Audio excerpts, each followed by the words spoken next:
the wasteland to maintain. See cavaliers by name, your digging does maintain, and persons all defame. Stand up now, stand up now. The cavaliers are foes. Stand up now, stand up now. The cavaliers are foes. Stand up now. The cavaliers are foes. Themselves they do disclose by verses not in prose, to please the singing boys. Stand up now, diggers all. The club is all their law. Stand up now, stand up now. The club is all their law. Stand up now. The club is all their law, to keep poor men in awe. But they no vision saw to maintain such a law. Stand up now, diggers all. The gentry are all round. Stand up now, stand up now. The gentry are all round. Stand up now. The gentry are all round. On each side they are found, their wisdom so profound, to cheat us of our ground. Stand up now, stand up now. Your houses they pull down. Stand up now, stand up now. Your houses they pull down. Stand up now. Your houses they pull down, to fright your men in town. But the gentry must come down, and the poor shall wear the crown. Stand up now, diggers all. The lawyers they conjoin. Stand up now, stand up now. The lawyers they conjoin. Stand up now. To rescue they advise, such fury they devise. The devil in them lies, and hath blinded both their eyes. Stand up now, stand up now. Their self-will is their law. Stand up now, stand up now. Their self-will is their law. Stand up now. Since tyranny came in, they count it now no sin to make a jail a gin, to starve poor men therein. Stand up now, diggers all. The clergy they come in. Stand up now, stand up now. The clergy they come in. Stand up now. The clergy they come in, and say it is a sin that we should now begin our freedom for to win. Stand up now, diggers all. The tithes they yet will have. Stand up now, stand up now. The tithes they yet will have. Stand up now. The tithes they yet will have, and lawyers their frees crave. And this they say is brave, to make the poor their slaves. Stand up now, diggers all.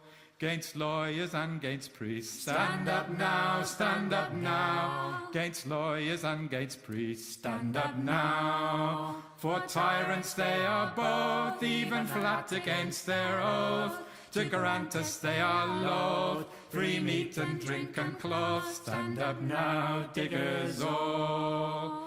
With spades and hoes and ploughs. Stand up now, stand up now. With spades and hoes and ploughs. Stand up now. Your freedom to uphold, seeing cavaliers are bold, to kill you if they could, and rights from you to hold. Stand up now, diggers all.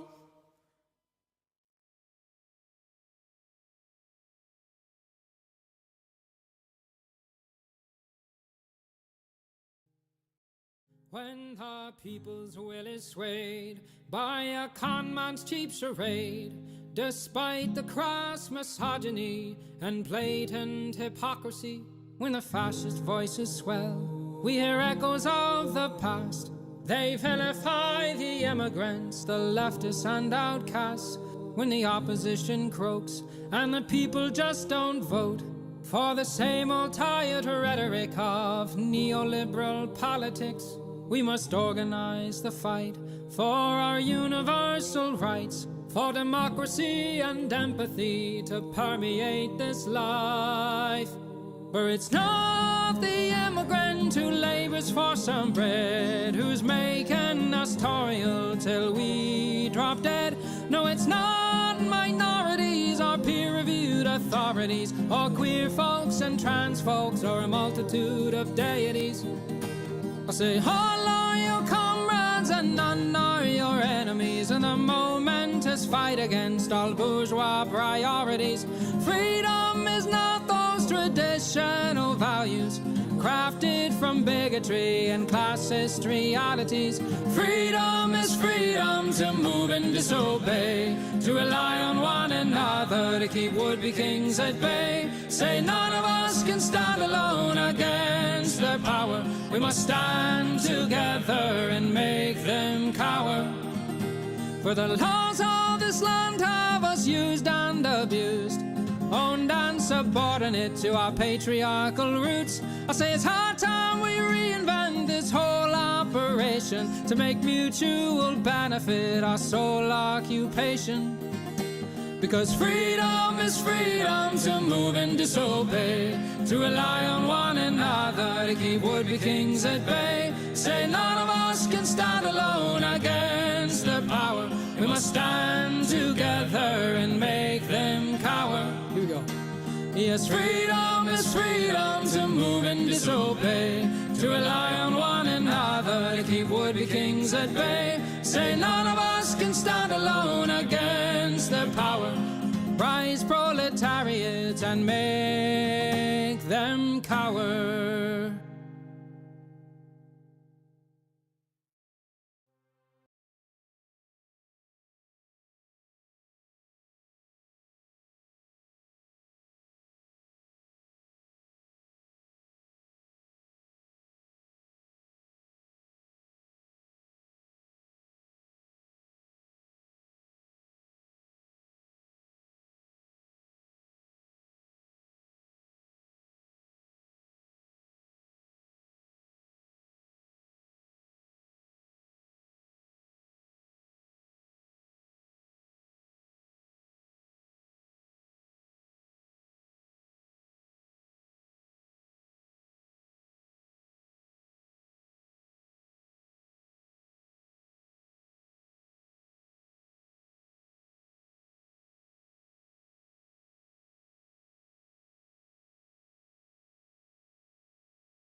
So this is a song that we wrote, that I wrote with my friend Mike Richardson, who's from southern West Virginia, and it's about the coal mining wars in West Virginia in the 1920s, called the Battle of Blair Mountain. 2, 3, 4.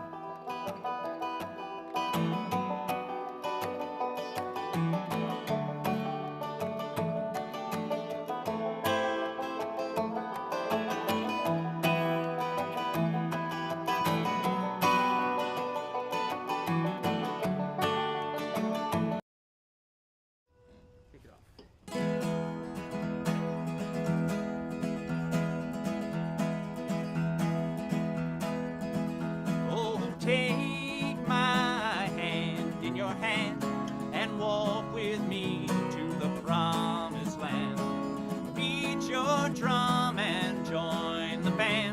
will chase away the clouds of the morning. We don't need any more than we are. We don't have to be afraid.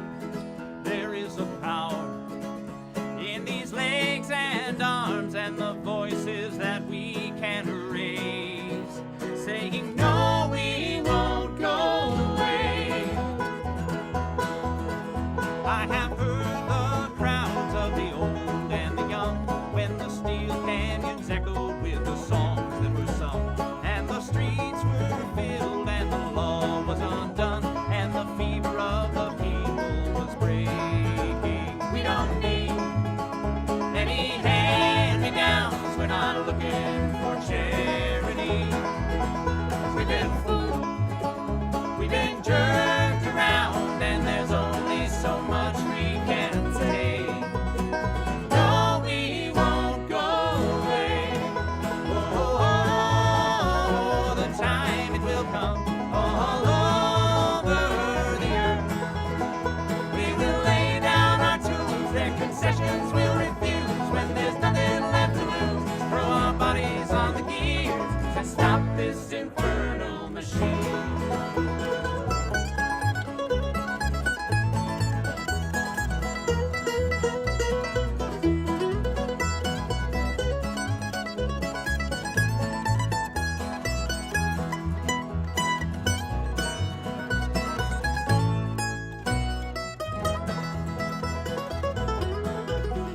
There's another day just about to unfold when another world will rise from the ashes of the old, and the meek will follow in the footsteps of the bold when we realize what's ours for the taking. We don't need any weapons of war, not a drop of blood will fall away. They are many, but we are many more, and the sky will echo our refrain. No, we won't go away. Whoa, whoa, whoa, whoa,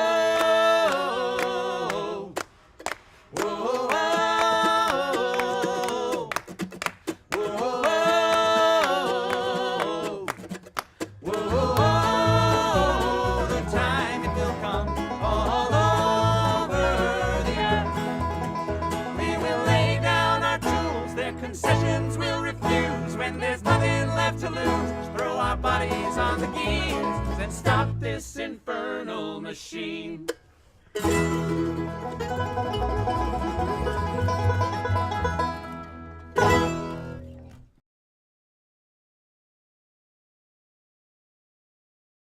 Hello.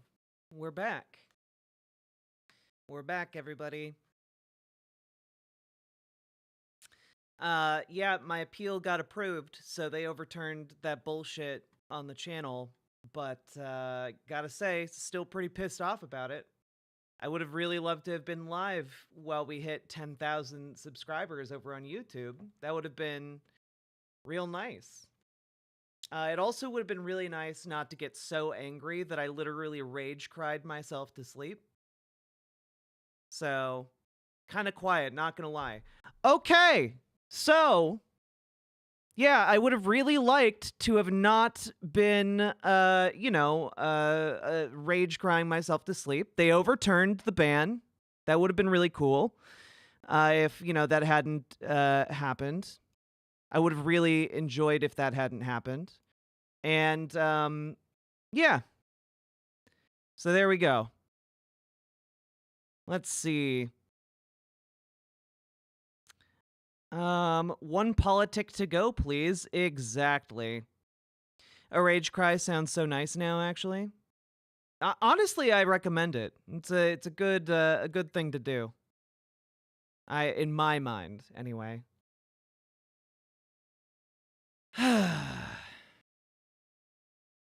Why was she banned? I wasn't banned.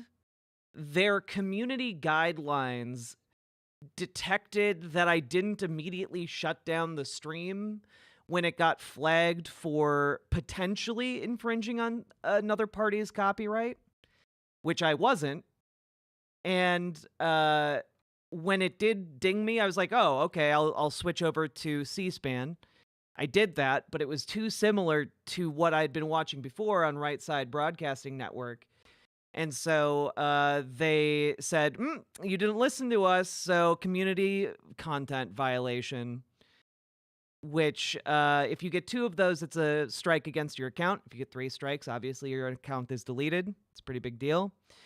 And, yeah. You know, fun stuff, really.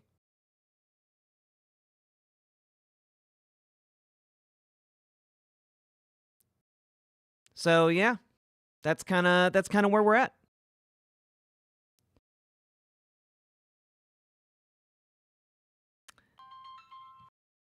Oh, 1 second.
Hello, everybody.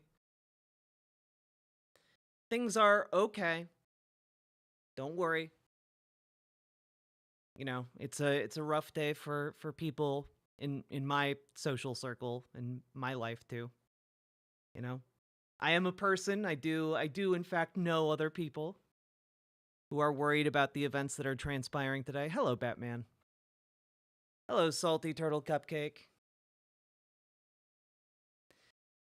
Hello, Paladin. Hello. I have not talked about really any of the topics yet.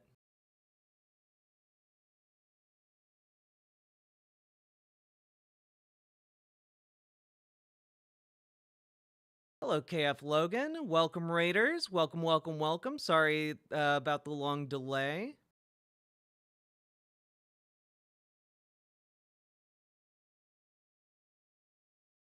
Hello, Matt at Yahoo. Hello, Little Morphine Annie. Hello, Rundo.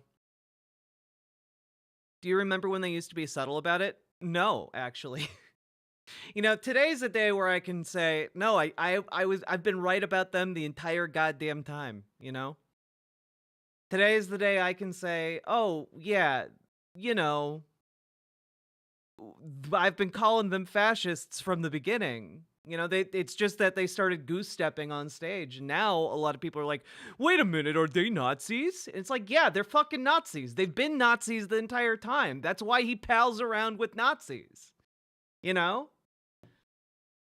Oh, I'm shocked and chagrined to find out that the guy who says Nazi talking points and who, you know, pals around with Nazis and who bought a social media app and built it all around improving the engagement with Nazi accounts would be a Nazi. It's very, you know, on the one hand validating and on the other hand horrifying. Really, you know, I never really picked a new name. I should call myself Cassandra, you know? I should do that. You know? Always prophesying, never listened to. I'm shocked that there would be gambling in this establishment. You're winning, sir.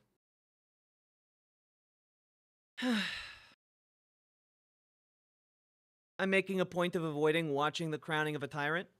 What about the, you know, anointing of a moron? You know, I think calling him a tyrant already gives away too much of the game. Make him fight for that shit, you know? Make him fight for every square micrometer of his power, you know?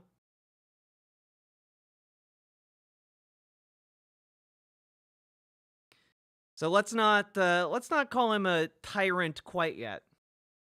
Tyrannical, perhaps, but there's a lot of fight left in us. A lot of fight left in this country, I believe. And I intend to go down swinging. And I ain't heard no bell.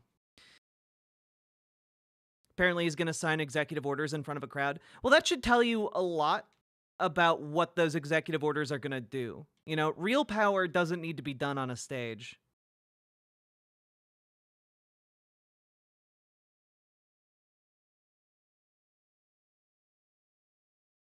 When do people rise up and stop the totalitarian nonsense? You know? Good question. But I would have to also say, don't Fed post. No Fed posting. Don't do it. Let's see here.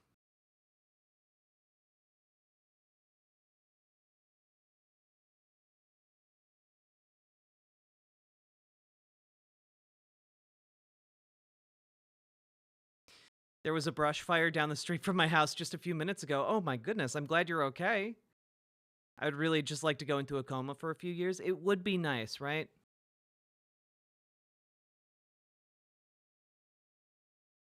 I just don't want the fucking slow boil of a totalitarian regime coming in.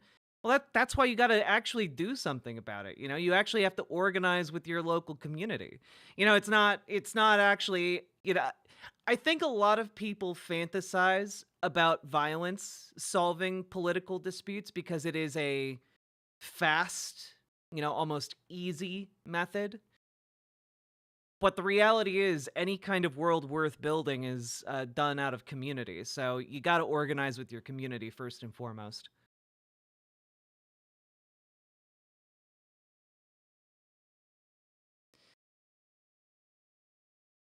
I still want to reiterate that I think it's very funny that Melania did not want him to touch her. I did find that very funny before the stream got borked last time.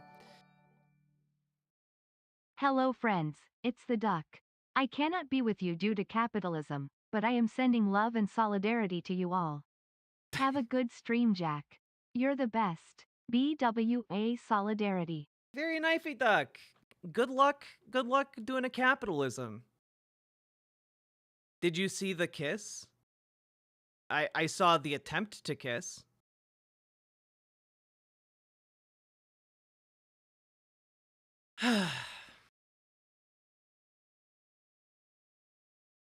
Let's see here.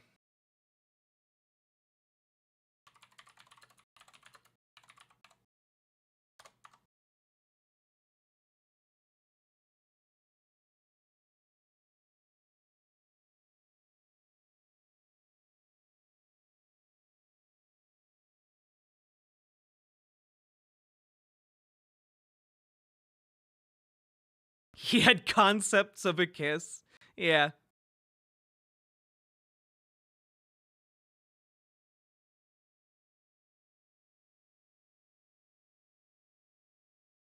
Okay.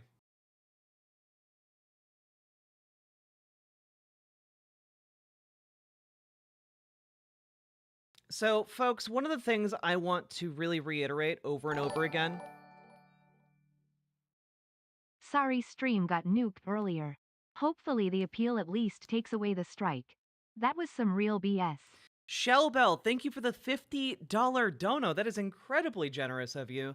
And I would not be able to stream right now if not for the fact that the appeal worked and they overturned the community violation. So no community content violation on my account anymore, which is why I'm able to stream to you guys, because otherwise I wouldn't have been able to do my job for a full goddamn week. So that is good. Hooray for sensible outcomes, right? I have to be honest, I was not expecting one. And, even the part of me that was hoping for one didn't really dare to hope for one today, let alone tomorrow. I thought it was going to take the full 72 hours. So what was the claim? It was not a copyright strike. It was, and this is my interpretation here from, YouTube gives you exactly diddly shit, right? When it comes to why they did what they did. They just redirect you to their policy page, and then you have to read the arcane text to figure out what happened. Basically, they were like, well, you got an alert on your stream saying that, you were possibly playing copyrighted material, and then you continued to play copyrighted material. And so we are giving you a community violation. And if you get 2 of those, that is a, equivalent to a, copyright strike on your channel. And, the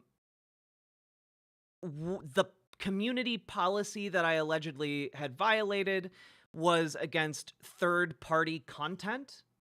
So what I assume that means is that they have an automated YouTube algorithm bot, whatever you want to call it, examining streams, and my streaming of the inauguration, for whatever reason, was too similar to another stream that was attempting to copyright its content.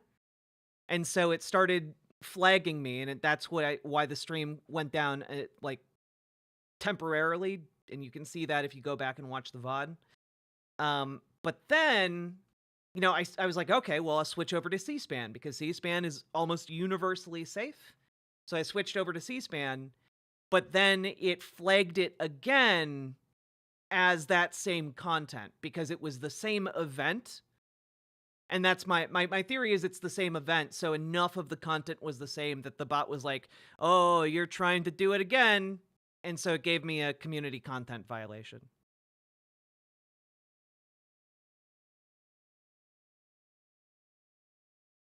So hopefully that clears things up. But basically, if you get a community content violation like that, it comes with the same penalties as a copyright strike, minus, ticking you closer to losing your account with their 3 strikes policy. So, yeah.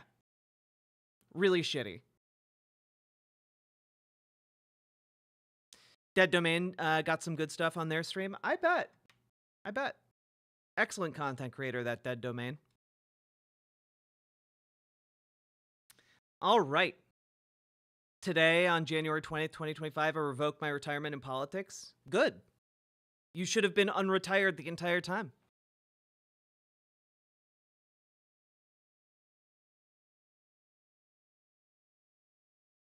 You also have a left of a records, comma, because you can't really sue. Less of a recourse. Ah, yes, exactly.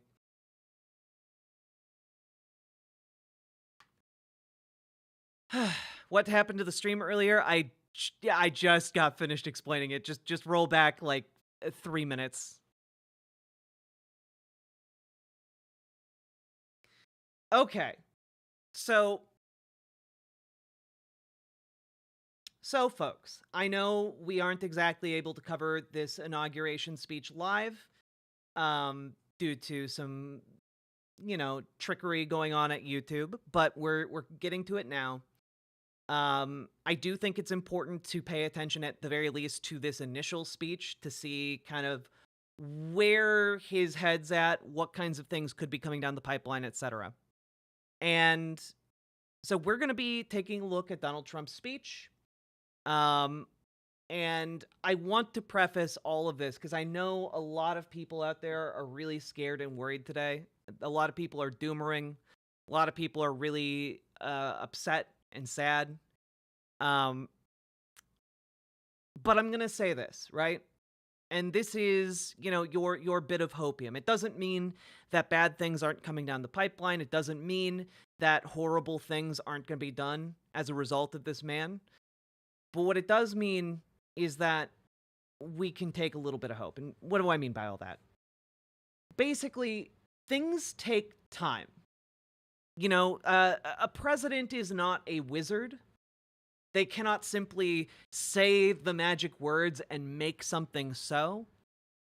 There is there is an order of operations. You can't just manifest 1 million troops in a foreign country. That takes time.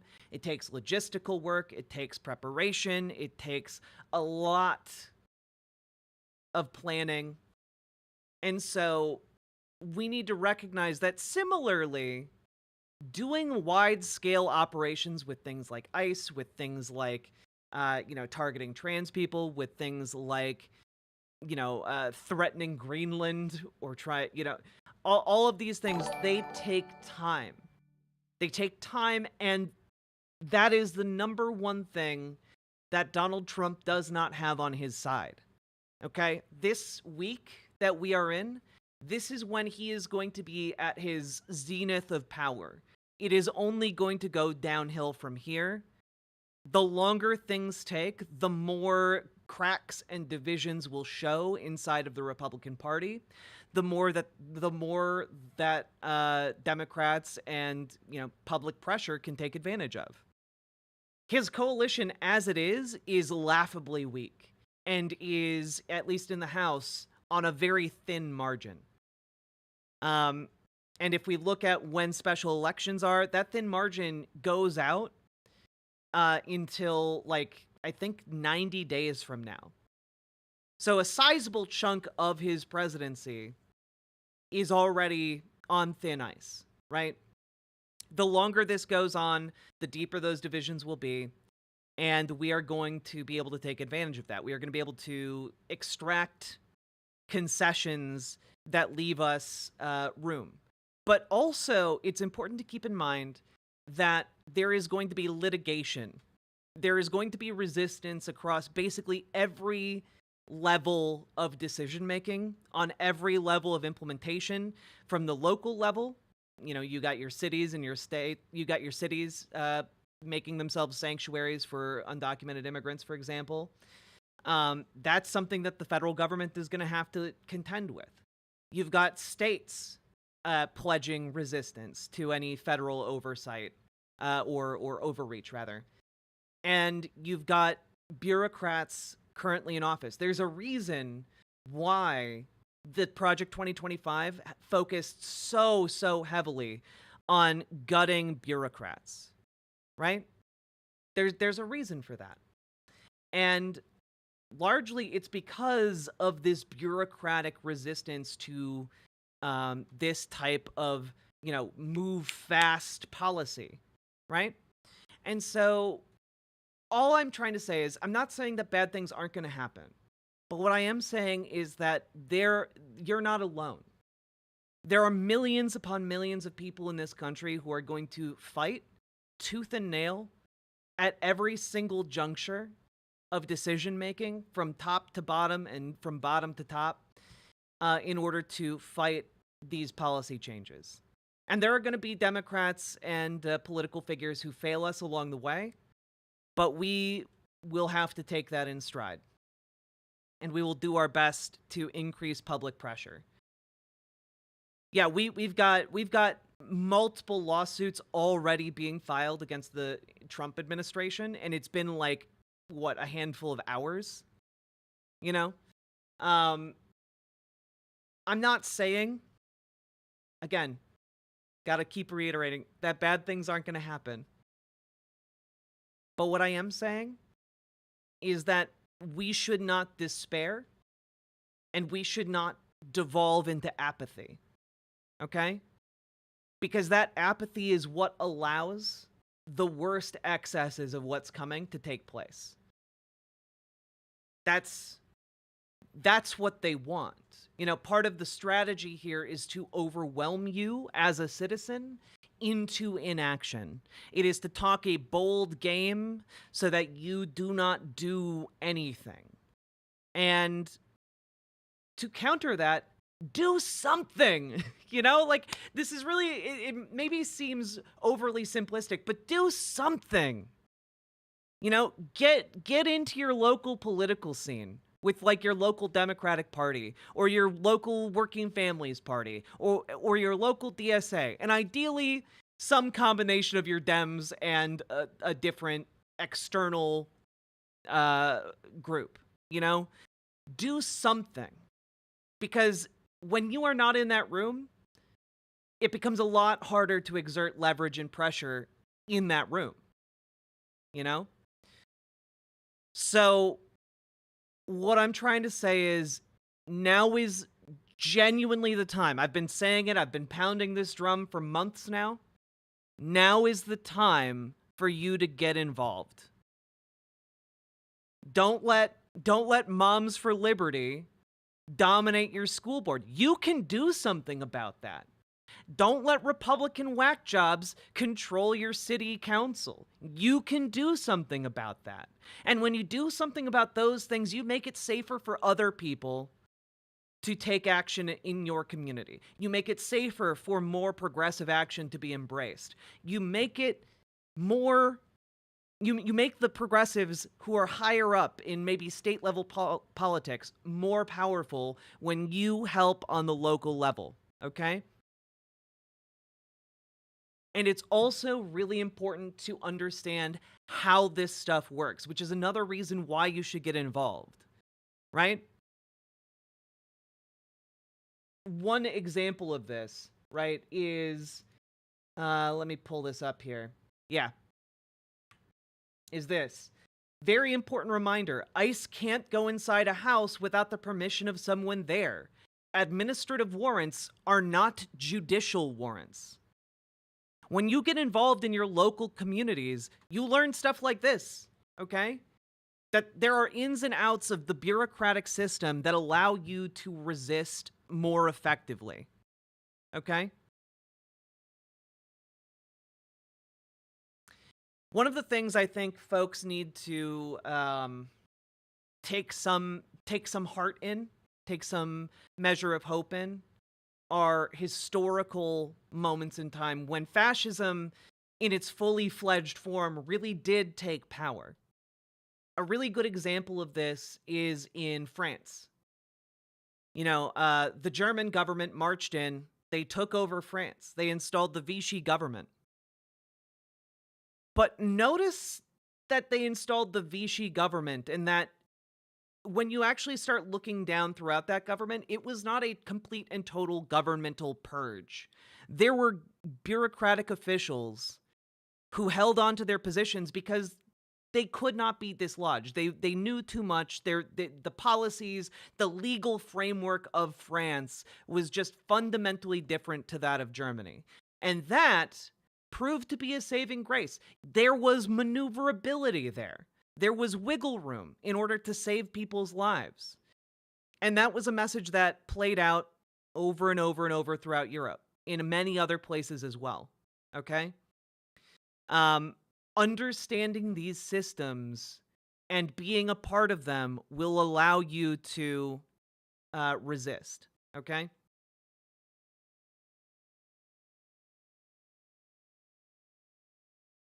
What about positions on election boards or being a poll worker? Also good things you should look into doing.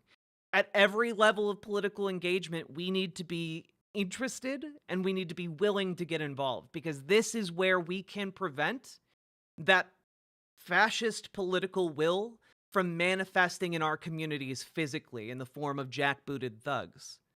Okay?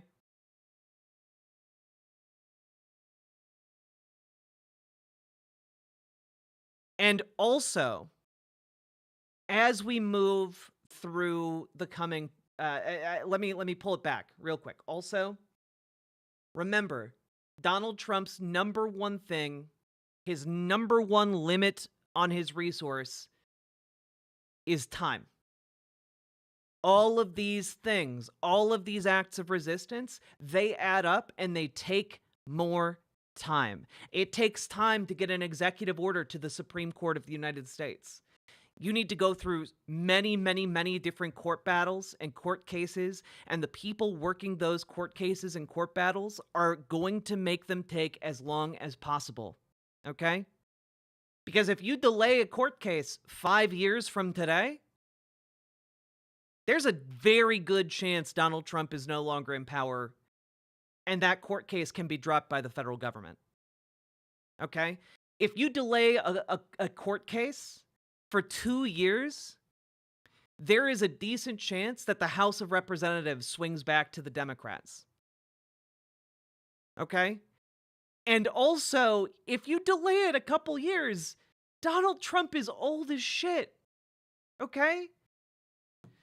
So, all I'm trying to say here, folks, is that while it is a day for tears, make them angry tears. Make them tears with intention to get involved and do something. Because we have more power than they want us to recognize. We have more agency in this system than they want to admit. And when we work together, when we fight together, we win. So please do something.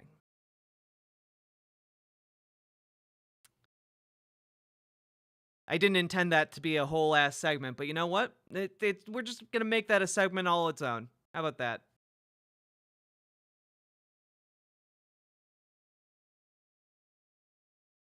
Yeah, if you're a pacifist, guess what? Now's the time to get involved in your local politics, and your state level politics, and your DSA groups. If you are at all any kind of pacifist, this is the time when getting involved prevents you from needing to question those beliefs. You know? I'm tired. Well, that's... Where's the blage? It's right here. It's staring at me.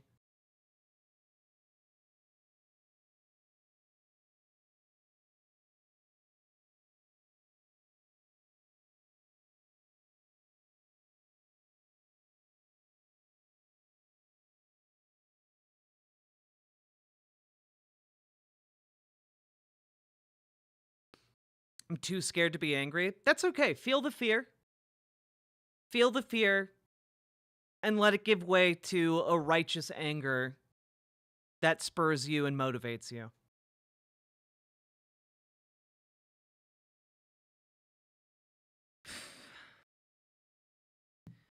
Ooh, Mr. Anderson, good quote. Now, this is not the time to engage in the luxury of cooling off or to take the tranquilizing drug of gradualism. Now is the time to make real the promise of democracy. Indeed. Indeed. Hey, Nine-Tailed Witch. And yes, we did hit 10,000 subscribers today. We're not doing the call-in stream today, but maybe we'll do it tomorrow. I have to. My schedule's wonky this week because I've got my local DFL meeting. I've got a local DSA meeting. I'm not going to be streaming on Wednesday evening, just because of that. And I'll be streaming late on Thursday. There's a lot of moving pieces this week. Salmon Moose, thank you. We as a community have officially graduated to the prestigious group of 5-digit subscriber YouTubers. I feel like I've been fighting for my entire adult life, but we got to keep at it. That's the great thing, Eddie Spencer. We once we're aware of the struggle, we can't really stop.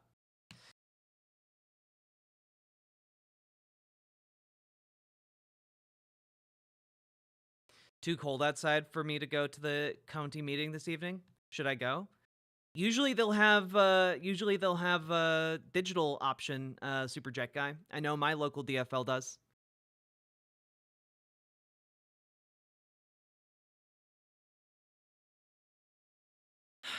Honestly, I do not know if anything can be done. Fascists are in power despite what we could do to prevent it. Project 2025 will be a reality. Nope. I'm gonna stop you right there. Could be a reality. RFK could probably wipe out a quarter of America with his antics. You're making a lot of assumptions, and those assumptions are freezing you into inaction. I would encourage you to not go down that path of speculation and instead deal with the current conflict we have as it is currently arranged.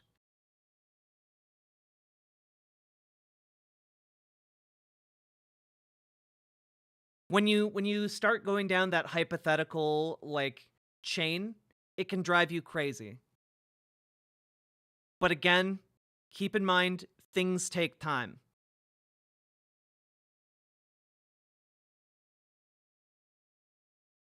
We fight them until we can't. True, Metatiahu. Now more than at any other time is the time to get involved if you want to avoid, worse violence. Now is the time where we have an opportunity to organize peacefully, relatively, in order to prevent fascism from fully metastasizing.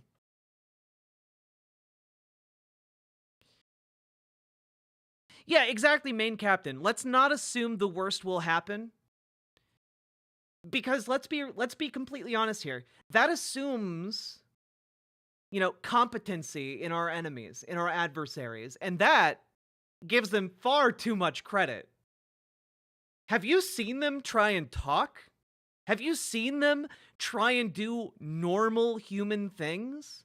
Have you seen them attempt to, have any kind of, original thought or competency of any sort? They lack it utterly and completely. Assuming that they are going to be able to do their entire agenda is too big of an assumption to make based off of the capabilities that they demonstrate. And when you give them that assumption, it gives them more power.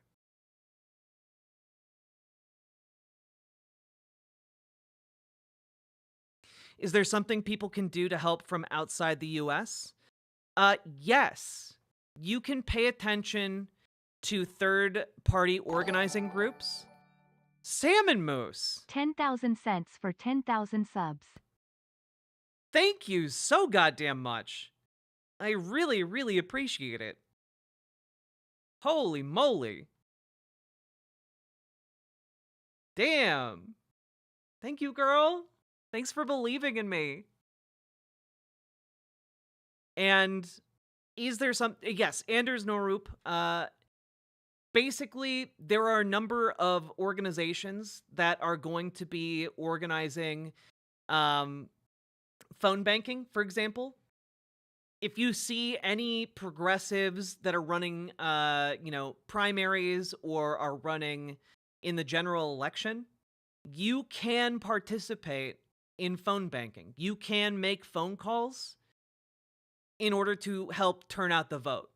These are things that we're going to need people to do, and you can help in that way. And you can help without even having to travel to the United States, which is nice. And you can also, well, I'm not an expert on this, so I'm gonna stick with what I know you can do, which is that thing. I believe there are other ways you can volunteer, but you should look into that because I'm just gonna be talking out my ass if I keep talking. Ooh, Banana Brains, your comment. Want an example of how action by the people works? South Korea. Tens of millions of people very nearly avoided the end of democracy because they actually went out and fucking did something about it. True! True!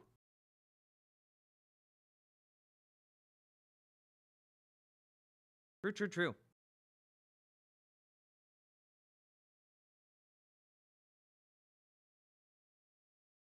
Salmon Moose, I'm not sure... Not sure. Is that for me? Who's that directed towards? The Marshall. Yeah, the attempted coup of their country. Yeah. I would recommend folks checking out the playlist we have. Timothy Snyder's On Tyranny. We're going to be finishing going through that sometime this week.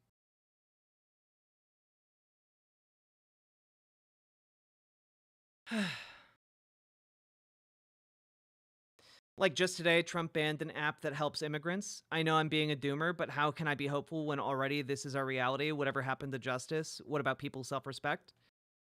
Well, the thing is, justice is what we make it. You know? What I said before still stands. A lot of bad things are coming down the pipeline, and the president does have a lot of power. And the people who are going to be hit hardest by this are going to be undocumented immigrants, for sure. And there's a lot of ways he can fuck with them. That being one of them. But when we're talking about the bigger issue of, like, fascism in America, that is not the complete picture of it. That is zooming in on one particular group of people, one large group of people who are going to suffer immensely. We need to look into, as, leftists, how we can get involved into helping to mitigate that, helping people who may be targeted by that. But when we zoom out, it is not the total picture. When we zoom out and we look at how fascism controls, the country, we have numerous paths of resistance. And we have numerous positions we can leverage and numerous ways we can leverage them. To doomer because of one issue is to sell out all the rest of them. And we cannot do that. Unacceptable.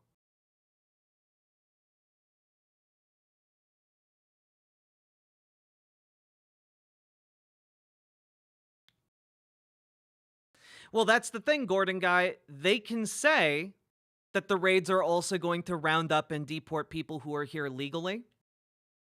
That's going to be one of the points of contention. That the first time that happens under Donald Trump, that is going to immediately kick off years of litigation. That is not going to be something that is going to be law of the land today.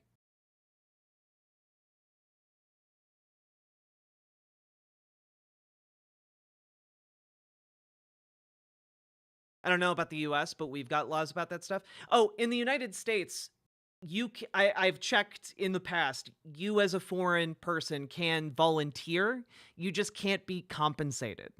So you can, like, foreign nationals can volunteer for political campaigns, but they cannot be paid. So, like, if you're if you're here as like a student, you can volunteer for your local Democratic Party and like knock doors. You just can't be compensated. That's my understanding of American law. Take that for what you will.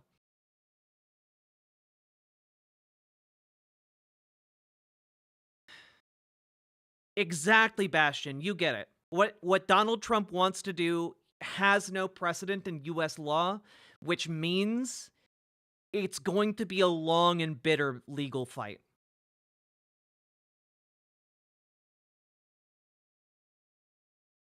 Watch Secular Talk video where Kyle says he thinks the USA is crashing way faster than he thought.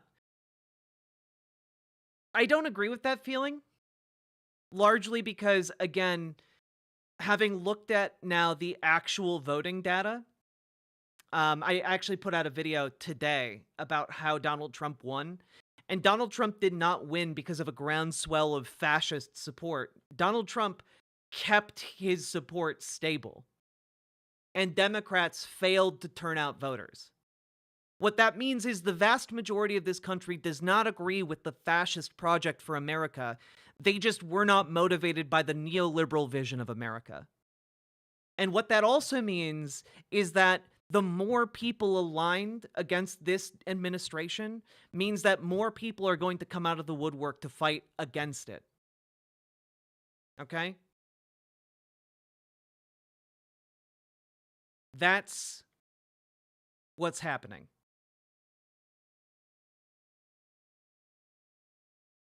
So, while I think that today it feels real bad, but understand that feelings are not reality. Feelings are your emotional response, you know? And they are very important for your personal well-being, but they might not accurately reflect the political state of a country, you know? So, do I feel great about America right now? Hell no. Do I think that where we're at indicates that America is going to lay down for fascism? I don't think so. I have faith in the people who live, work, and die here to do the right thing, to fight for what is right, and to recognize, you know, the humanity amongst their common man. Do I think that people in the MAGA cult will do that? Probably not. But they do not represent the majority of Americans. And a lot, and I mean a lot, of people who are on the fence or who are not invested in politics are going to suffer greatly in the next couple years. They are going to see their rights stripped back. They are going to see attempts made to sell their futures, to sell their healthcare for a quick buck. And they are going to be radicalized by the suffering that is coming. They will not quietly acquiesce to the destruction of their hopes and futures. And so I think that what is coming is a very angry backlash against the looting of the American project. And I think that that is worth keeping in mind. We're not there yet for the vast majority of people who don't pay attention to politics, but I think we'll get there. I don't think you can have like a guy who's an average working man who doesn't pay that much attention to politics suddenly realize that, like, oh, wait a minute, the president seems to be doing a lot of things for, you know, my bajillionaire boss, and he's surrounded by bajillionaires. Yeah, he's clearly looking out for me. I don't think you can have that. actually. I think the optics of surrounding yourself with the richest people to ever exist on the planet and doing their bidding, giving them government handouts, I think that is going to radicalize a lot of people who are going to be looking at this and saying, wait, why are you trying to privatize Social Security, the thing I pay into with every paycheck, so that you can give these guys like a tax cut? I don't think a lot of people are going to be on board with that, to be honest.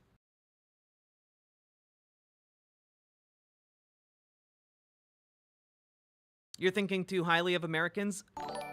Working people are not dumb. You're thinking too highly of Americans. The masses will be placated through creature comforts and propaganda.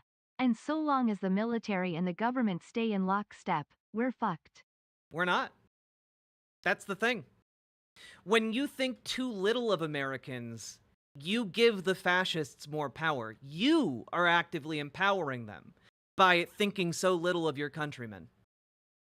That's the thing I want to really emphasize for you. By thinking too little of the people who could be our allies and thinking too much of the people who are our enemies, you give our enemies so much more power, and you take so many options off the table for actually resisting our actual enemies. So do not fall into that trap. It is tempting, I understand.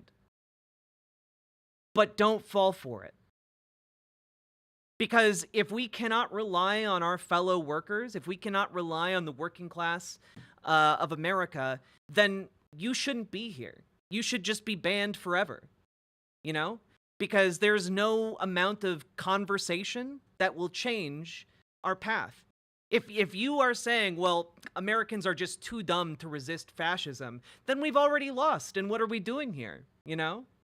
If you think that we're too dumb to actually, like, come together in peaceful resistance, there's no way in hell we're going to be able to come together in violent resistance when, you know, things worsen. If things worsen, you know? So what I'm trying to say here is, if it's kind of like the argument that I present to people who are like, you know, revolutionary communists who are like, well, if we got 1,000 guys with handguns, we could take Washington, D.C. If you can't organize people to vote, you sure as shit aren't going to be able to organize people to go die on a battlefield. So I think that kind of wraps up my point nicely.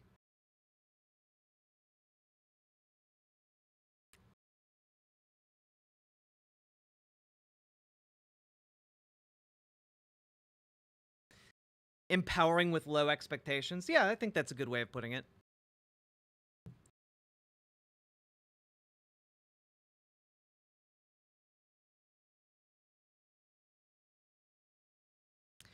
So, with that being said, I guess maybe that's the end of the segment.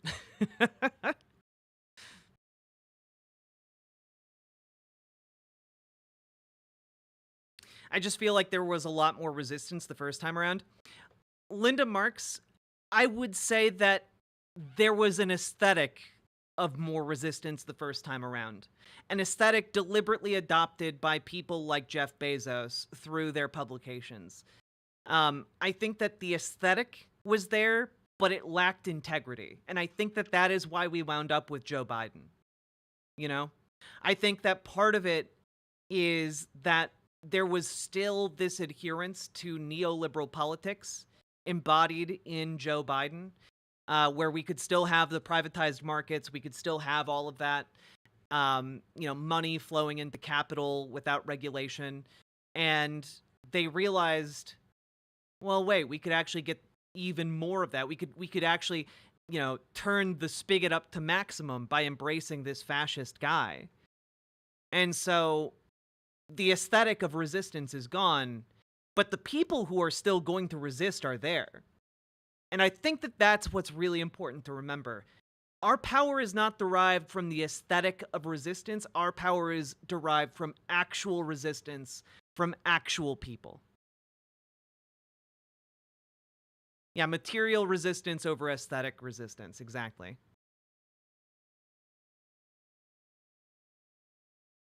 Yeah, like you even see it still today, right? Like you'll see on social media there are various, liberal folks out there who are trying to say something along the lines of, well, Donald Trump's corruption will surely get him this time. And it's like, no. If Donald Trump's corruption was going to do him in, it would have done him in already. Like Donald Trump being corrupt is not going to stop him at this point. It would have done it so long ago. So I think that what we're going to see in this era of Trump is we're going to see an actual radicalization of people. We are going to see actual folks on the ground in a real grassroots kind of way. At least this is what I want to see, and what I am going to be advocating people do is to organize in a grassroots way. They can't stop all of us. They cannot stop all of us from getting involved in our local Democratic parties, in our local DSAs. They cannot stop us from turning out the protest. They cannot stop us from that. These are rights that are heavily enshrined in constitutional protections. If they wanted to try and do that, it would take longer than they currently have in office to do. So, let's use that to our advantage.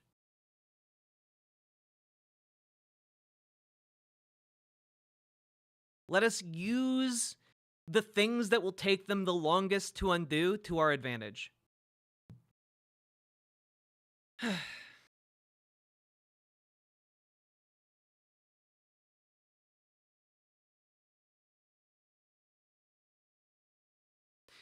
Yeah, that's a beautiful turn of phrase, Kaylee. They can cut the flowers, but they can't stop the spring from coming. Exactly.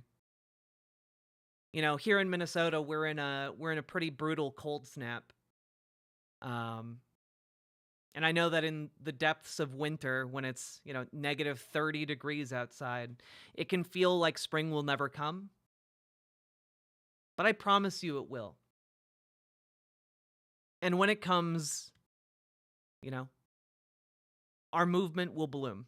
We will come into our own, and we will make the world a beautiful place, a kinder place, a gentler place.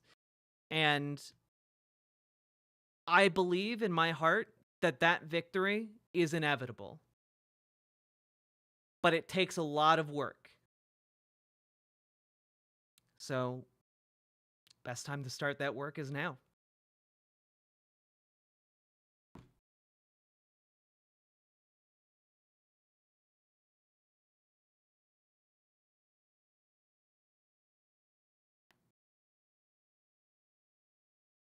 And I do want to say that I think that while the TikTok, ban overturning is definitely an optical win for Donald Trump, I don't think that's going to last. I genuinely don't think that's going to last.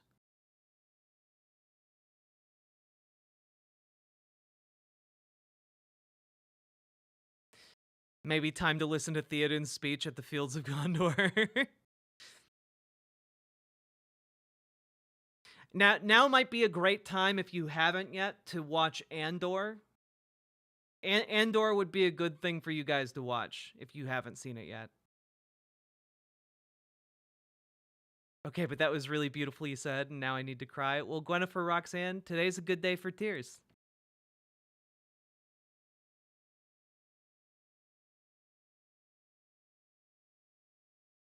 What service is Andor on?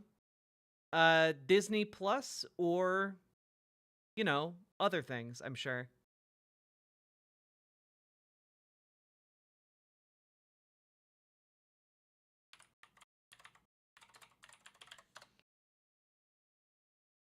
Yeah, you know what?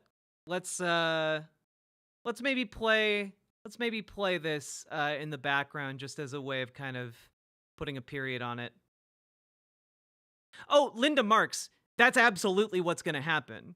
Like, TikTok is already putting in place policy changes that benefit conservative narratives and Donald Trump specifically. And also, he's giving it 90 days to be bought by some American company like Mark Zuckerberg, Elon Musk, or some kind of AI venture capitalist firm.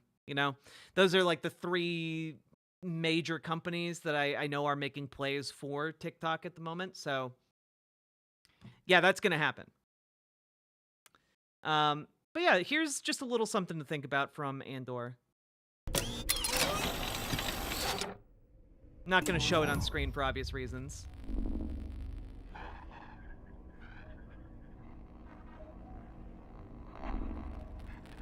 Let's see here.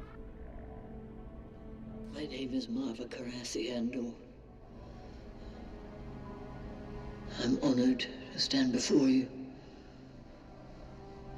I'm honored to be a daughter of Ferrix, and honored to be worthy of the stone. True, Nelson JD, get your gay and trans media stuff. Stranger. Feel as if I can see you. I was 6, I think. First time I touched a funerary stone. Heard our music. Felt our history. Holding my sister's hand as we walked all the way from Story of the Fountain Bard. Square. Where you stand now, I've been more times than I can remember. I always wanted to be lifted. I was always eager, always waiting to be inspired. I remember every time it happened, every time the dead lifted me. With their truth.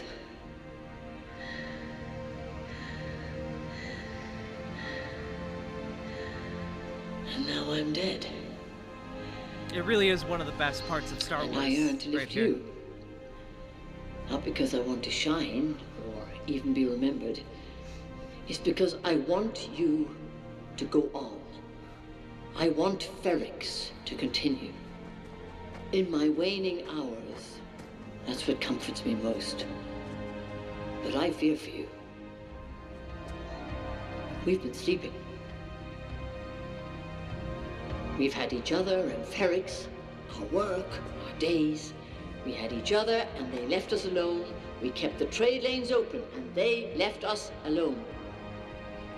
We took their money and ignored them. We kept their engines churning, and the moment they pulled away, we forgot them. Because we had each other. Andor is really a show about We had resistance. Ferrix. But we were sleeping.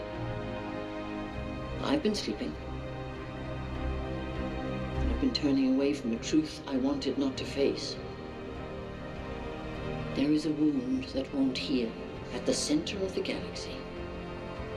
There is a darkness reaching like rust into everything around us. We let it grow, and now it's here. It's here, and it's not visiting anymore. It wants to stay. The Empire is a disease that thrives in darkness. It is never more alive than when we sleep. It's easy for the dead to tell you to fight. And maybe it's true. Maybe fighting's useless.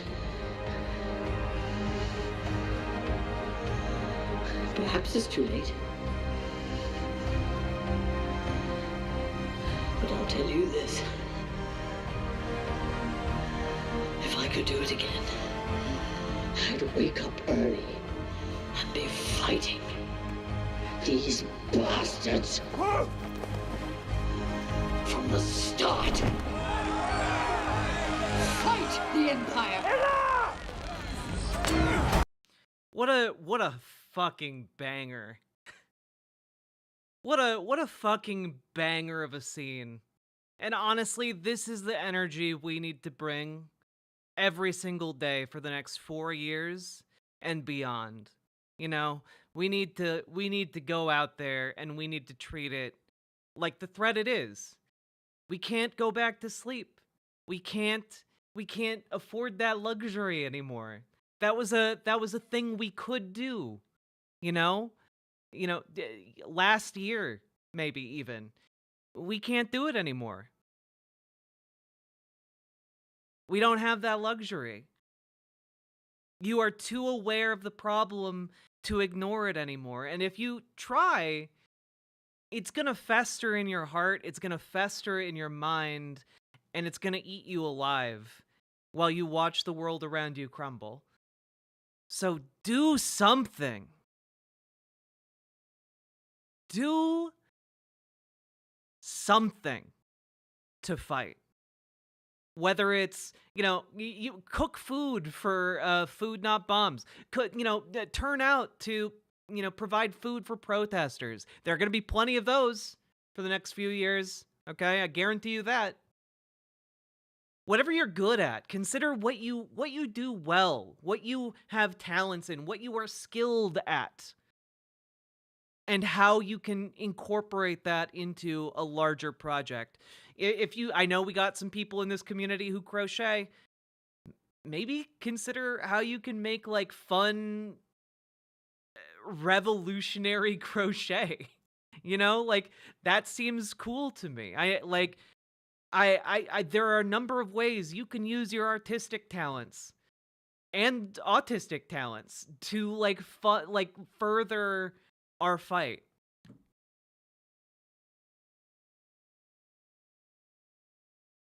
We need music. We need dancing. We need songs, and we need, tutorials on how to do stuff. We need laughter, and we need joy, and we need the will to fight.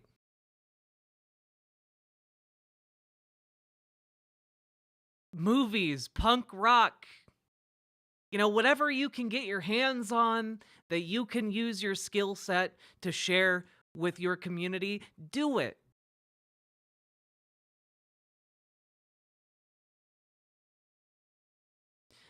Look into unionizing your workplace. Look into, working together with your local labor unions. Put together your community, ready them for our fight. One of the most effective weapons against fascism is parody. Period. Nothing undermines a strongman movement more than being made fun of. It's true, Paladin. It's so true. Super Jet Guy. Yeah, I wasn't kidding about the autism being a superpower. I'm in 100% survival mode. Good. For people who are not in a position to make the art and who instead need to focus on survival, your survival is resistance.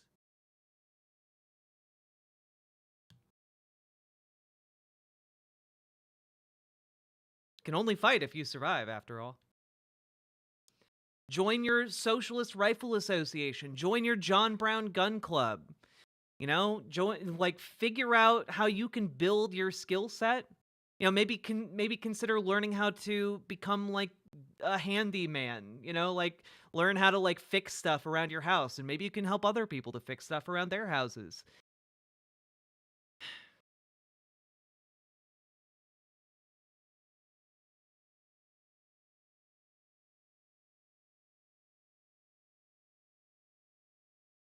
I know a lot of you guys post on social media. Weaponize your posting abilities.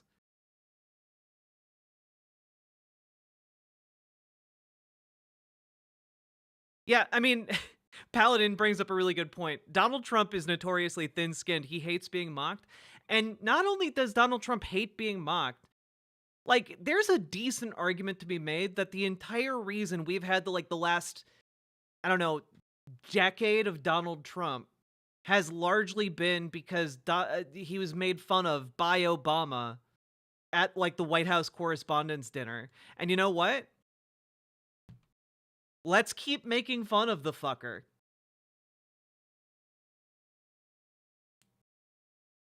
Laugh at him in his face. All the way until the end.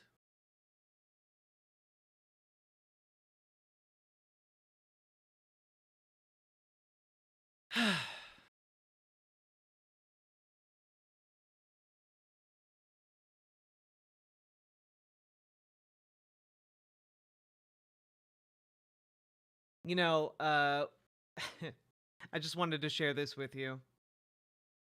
The William Shakespeare account on Blue Sky shared today, "Hell is empty and all the devils are here." And I know that that resonates with an awful lot of people out there today. But I want you all to take this energy into the coming years. You know? If all the devils are here, good. That means it's our chance to slay them. You know? It is time to rip and tear and build our movement until we win.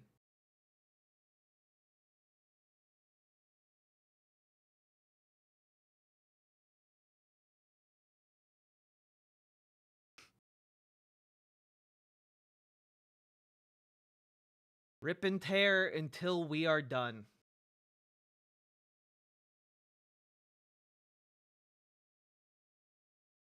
Now, folks, on that note, let's talk a little bit about Elon Musk. You know, that inbred Habsburgian, South African apartheid emerald mine having motherfucker. We, of course, have to talk about him because he gave a small but I would say relatively significant speech for Donald Trump's inauguration. And he did it behind the presidential podium, and I think it is deserving of some commentary here. So let's check and see what this inbred chucklefuck is doing. You know, I think that's important. So here is his speech.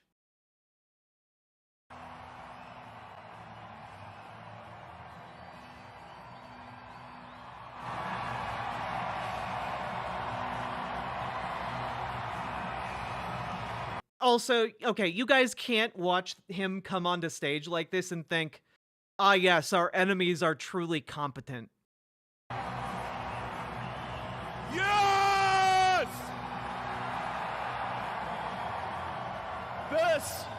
This is what victory feels like. Yeah! Oh man, okay.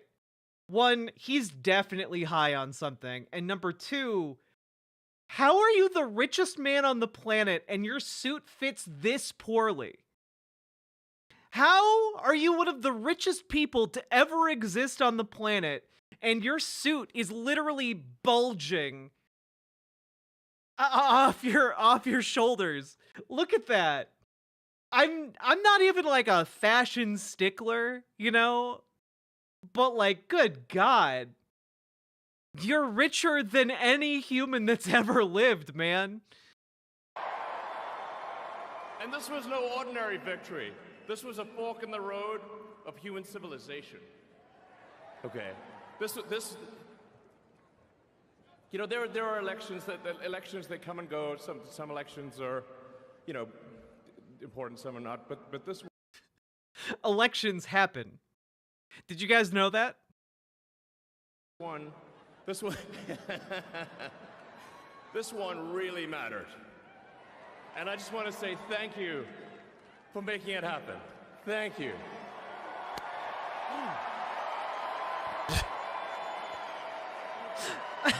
My heart goes out to you. Yeah, just real quick there. What was that? What was that? What are you doing here? This one really mattered. And I just want to say thank you for making it happen. Thank you. Oh, that is fucking weird. Oh my God. So, this is the Fox News feed, and you'll notice here something interesting happened right here. Thank you. Now, you might hear like a little thunk, like a little noise.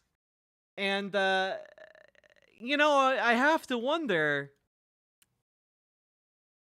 why the hell did they edit that out? I wonder, because I'm going to show you the unedited version from CNN here.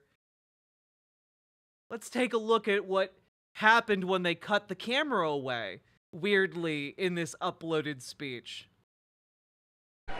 And I just want to say thank you for making it happen.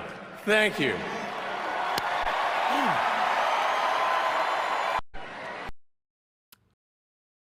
That is a Sieg Heil. That is the Heil Hitler salute. And you can actually see in this Fox News clip here, him do it again. He does it behind him as well. He does it twice. Okay? This is not from the live stream of the speech.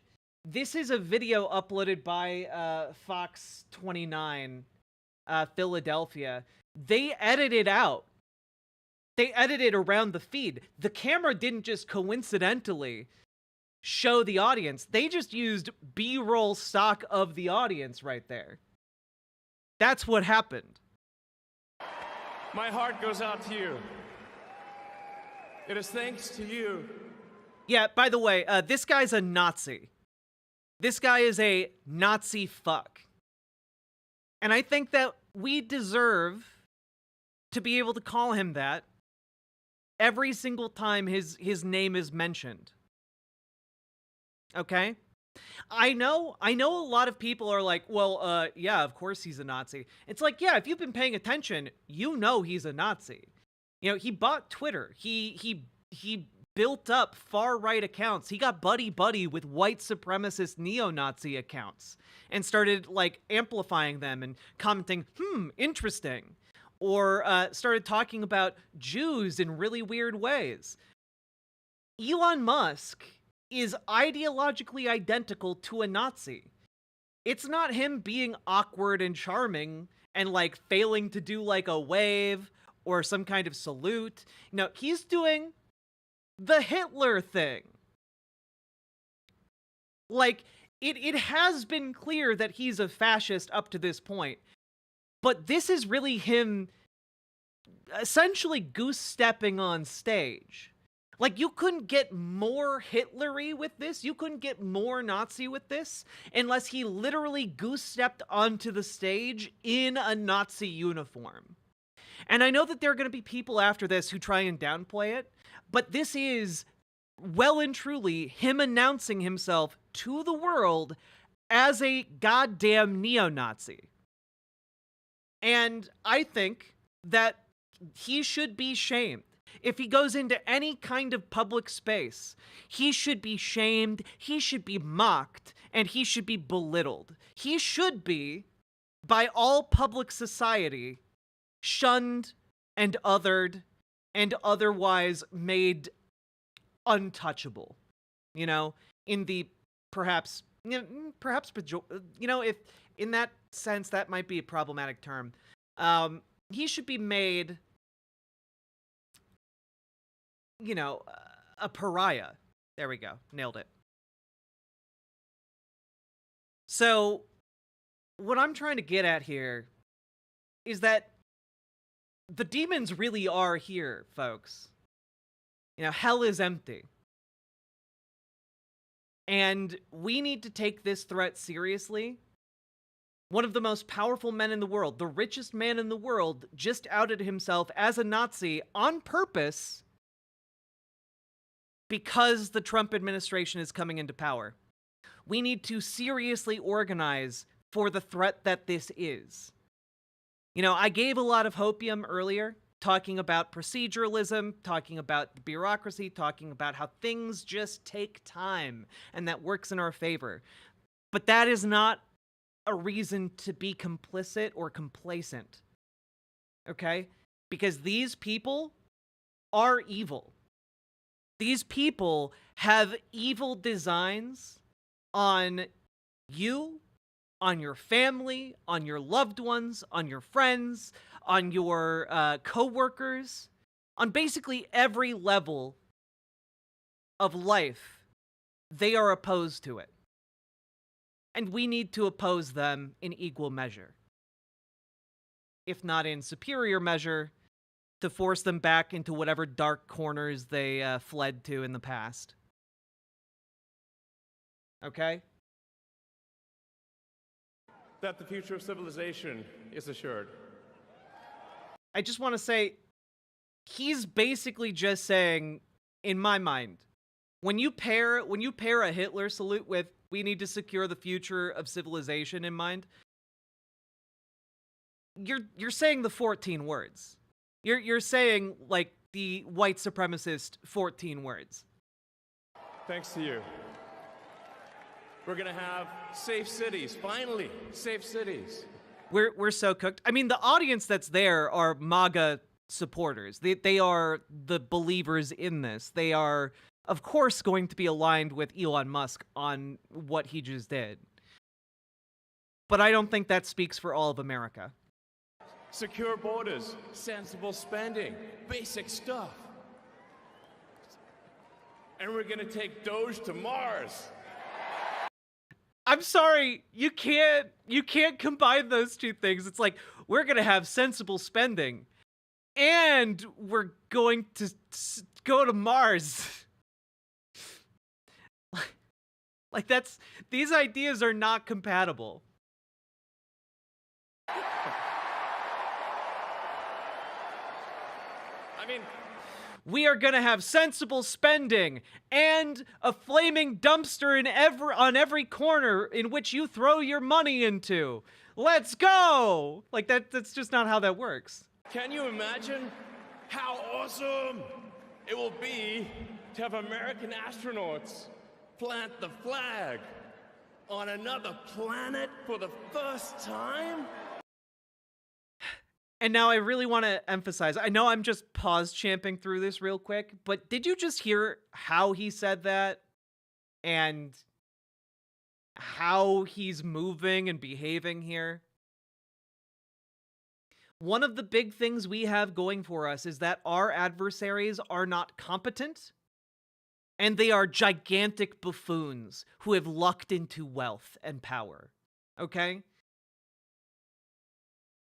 This is not a guy who's capable of doing things. This is a guy who's capable of paying people who are far, far, far smarter than him to do shit.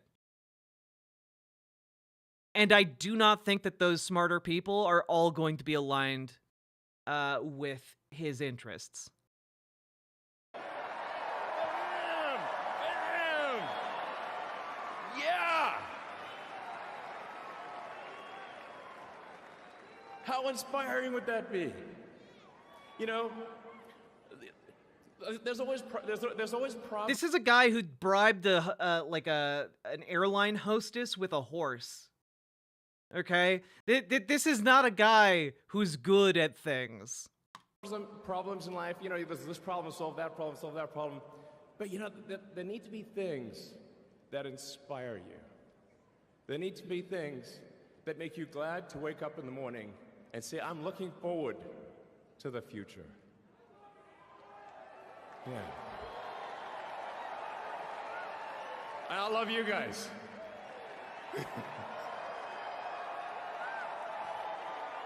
So. Well, Elizabeth, I'm not saying that our enemy is both strong but weak. I'm saying our enemy is basically a Death Star with numerous thermal exhaust ports. Okay?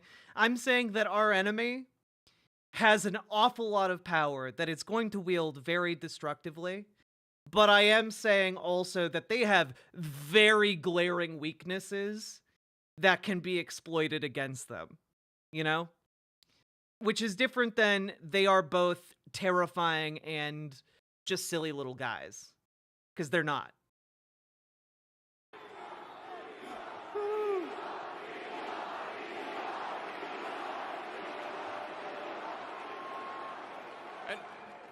And let me tell you, I'm gonna work my ass off for you guys. So. Are you? Are you really though? Because I think you're going to do exactly jack and shit. I really will. So, and yeah, but I'm super fired up for the future. It's going to be very exciting. As the president said, we're going to have a golden age. It's going to be fantastic. And one of the fundamental things, one of the most American values that I love is optimism. And this feeling like we're gonna make the future good. We're gonna make it good. So, man, I can't wait. This is gonna be fantastic. So thank you again, and yeah, I'm just so excited about the future. Thank you guys. Thank you. Did he do another one at the very end? No, he gave a normal salute that time. Interesting that he's capable of giving a normal salute. You know, it kind of the very clear contrast there indicates that it was intentional that first time. And I have one thing left to say. And when you became Denise, I told all your colleagues, those clown comics, to fix their hearts or die. Yeah, that's my response to a lot of the people coming into power at the moment. And well said, David Lynch. Rest in peace.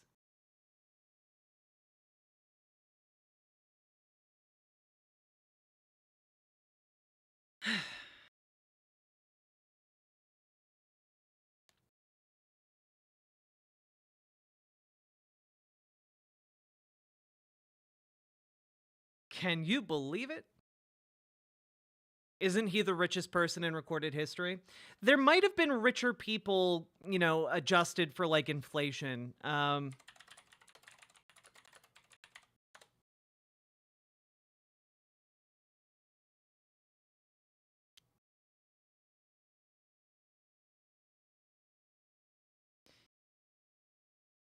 Yeah, like, one of the richest people to ever live, if you account for inflation, was Mansam Musa, who, by some accounts and estimates, owned half the world's gold in the 14th century. And let's just see. Worth of world gold. How much would that be today? So the current gold market value is calculated around $20 trillion.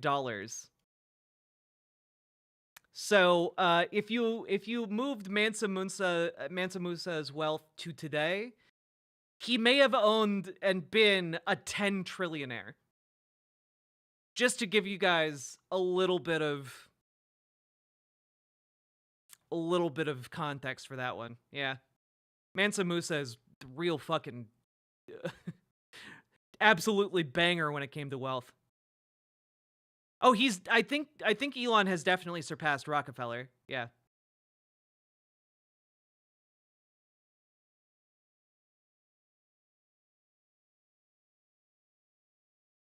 Oh my goodness. All right, folks, we've been going for about 2 hours. If you've been enjoying the stream, hit the follow button, hit the subscribe button, hit the like button on YouTube.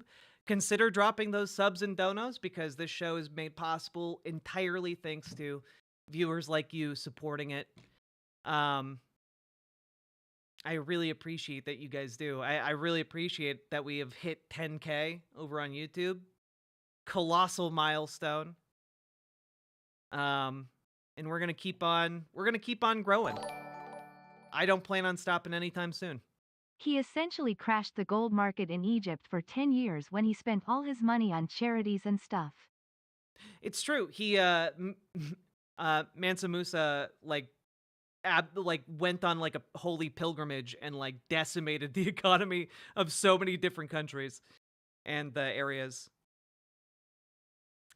Rickzai, thank you for gifting a membership over on YouTube.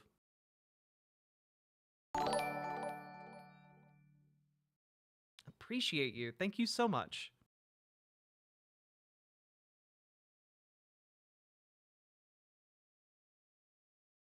Wait, even better, he crashed economies just by throwing gold around? Like, literally just threw gold out of his caravans. That's crazy.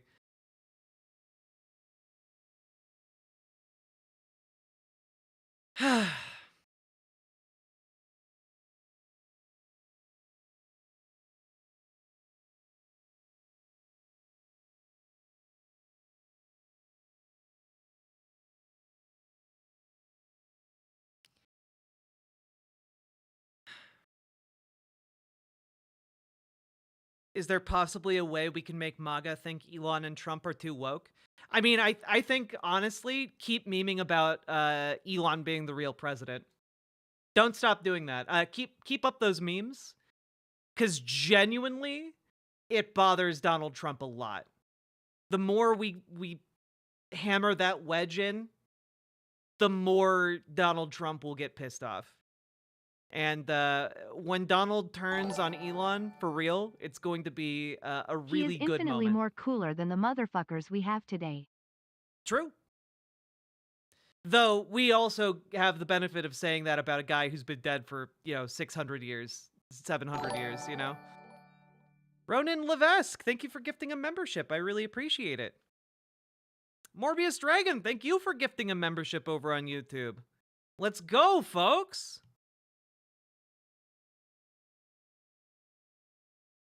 Peer pressure Elon into going to Mars himself.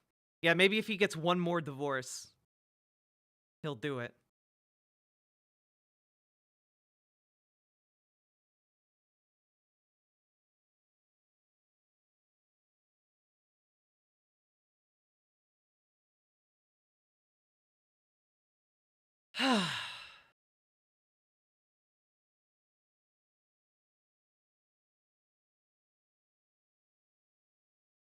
Let's see. I also saw a question in chat about me playing games. I will be playing games with my partner tonight on stream. It'll be fun. If you need to, like, chill a little bit, I totally understand. That's what, if you need to see a couple of gay ladies smooching and playing video games, we got you. Okay?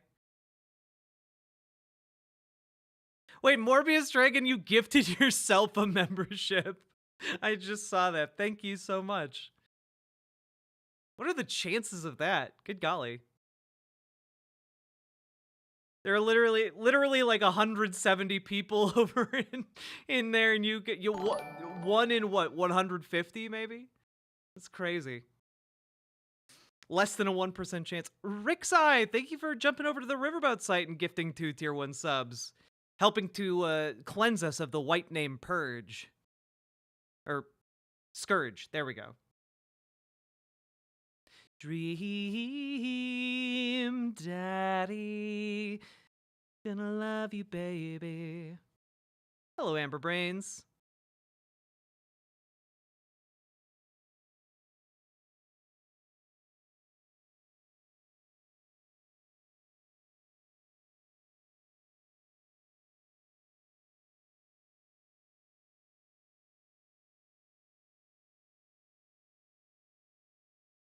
Okay, I am gonna go use the bathroom. I'll be back in a few minutes. Don't go anywhere.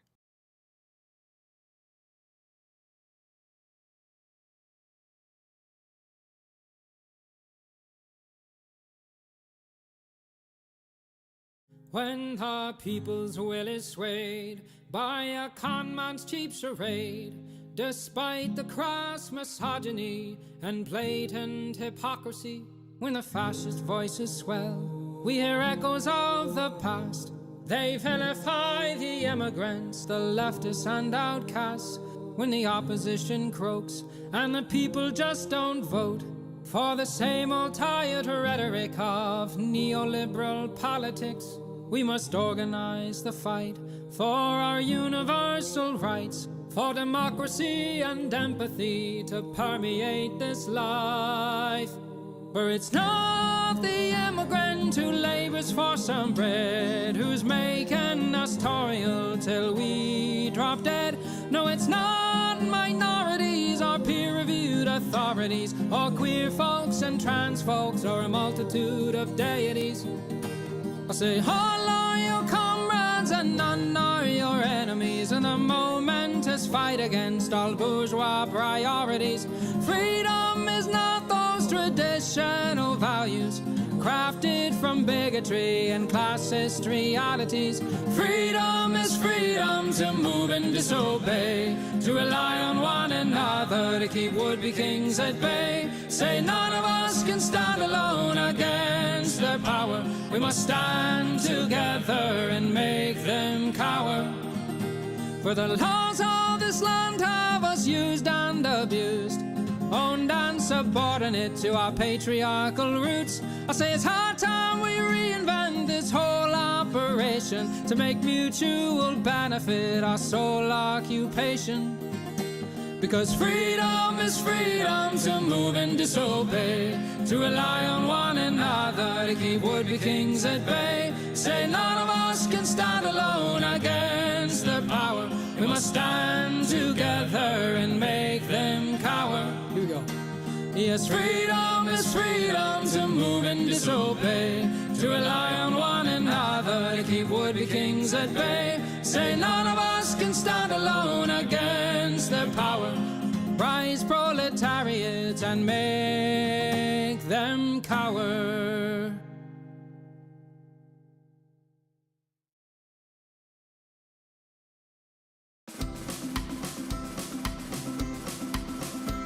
Greg Gavin sent the specials out to shoot the people down. He thought the IRA were dead in dear old Belfast town. He got a rude awakening with rifle and grenade when he met the 1st Battalion of the Belfast Brigade.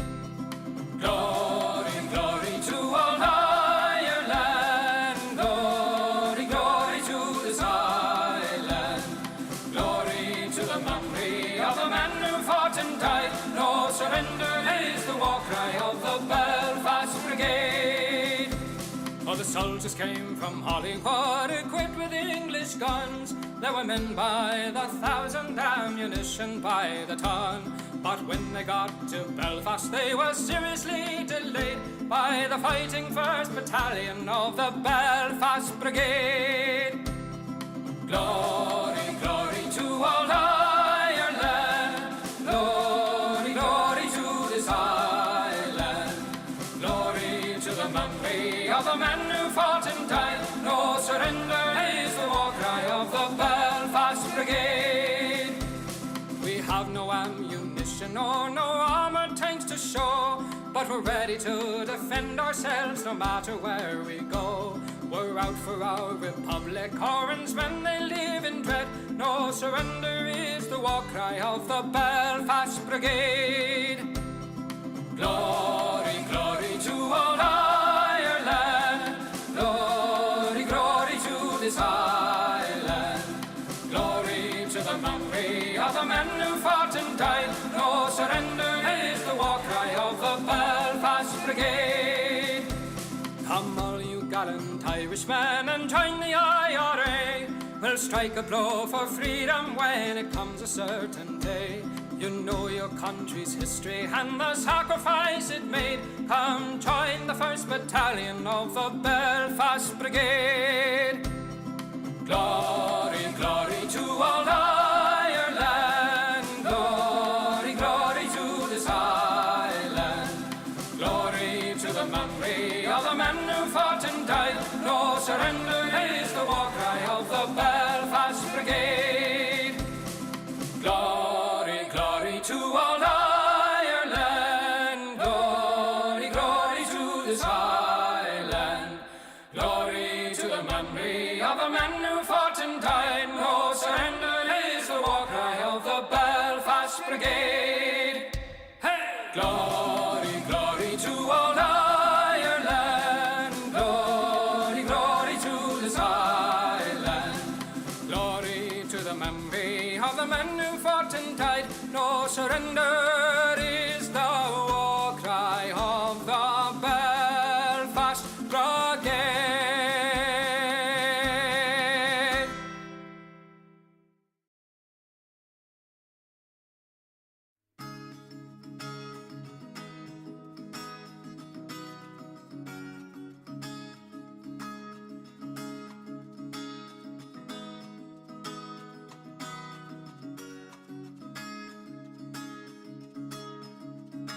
The legend lives on from the Chippewa town of the big lake they call Gitchagumi.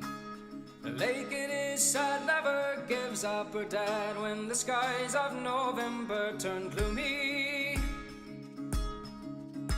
With a load of iron ore, 26,000 tons, more than the Edmund Fitzgerald weighed empty. That good shipping crew was a bone to be chewed when the gales of November came early. The ship was the pride of the American side, coming back from some mill in Wisconsin. As the big freighters go, it was bigger than most, with a crew and good captain well seasoned. Concluding some terms with a couple of steel firms when they left fully loaded for Cleveland. And later that night when the ship's bell rang, could it be the north wind they'd been feeling? The wind and the wires made a tattletale sound, and a wave it broke over the railing.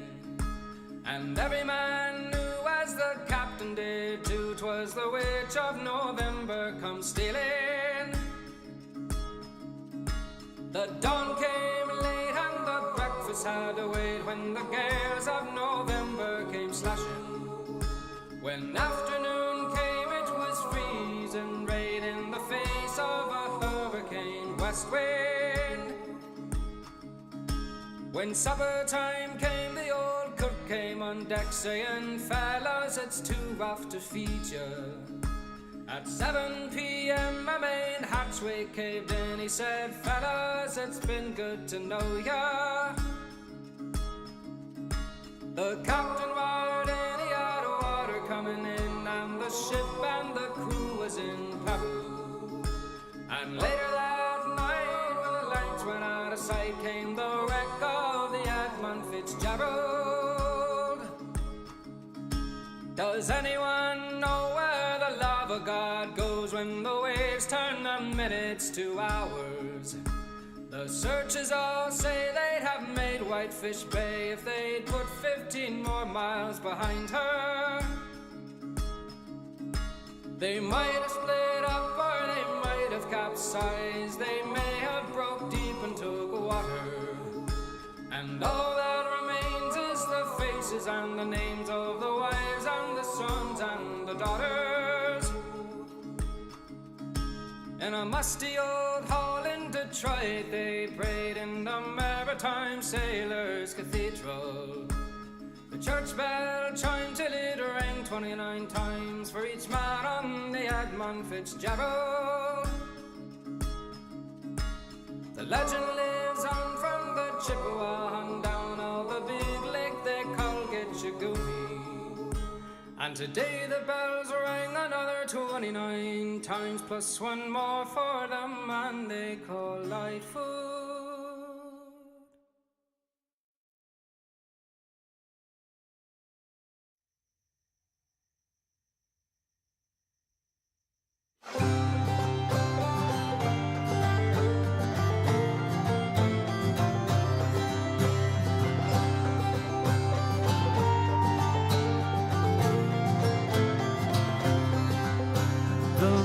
Lives on from the Chippewa on down of the big lake they call Gitchagumi. The lake, it is said, never gives up her dead when the skies in November turn gloomy. With a load of iron ore, many thousand tons more than the Edmund Fitzgerald weighed empty. That good ship and crew was a bone to be chewed when the gales of November came early.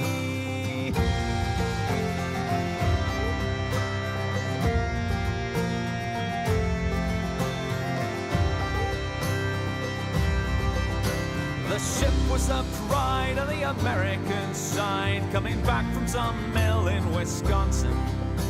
As the big freighters go, it was bigger than most, with a crew and good captain well seasoned. Concluding some terms with a couple of steel firms when they left fully loaded for Cleveland. Then later that night, when the ship's bell rang out, could it be the north wind they'd been feeling?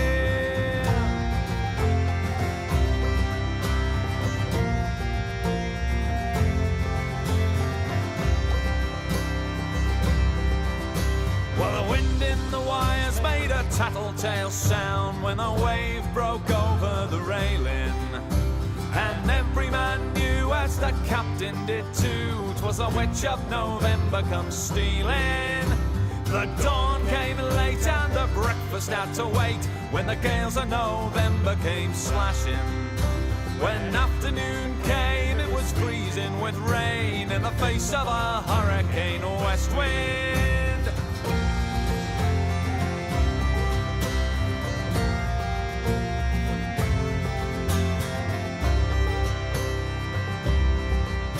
When supper time came, the old cook came on deck, saying, fellas, it's too rough to feed ya. At 7 p.m. a main hatchway caved in. He said, fellas, it's been good to know ya. The captain went in, he had water coming in, and the good ship and crew was in peril.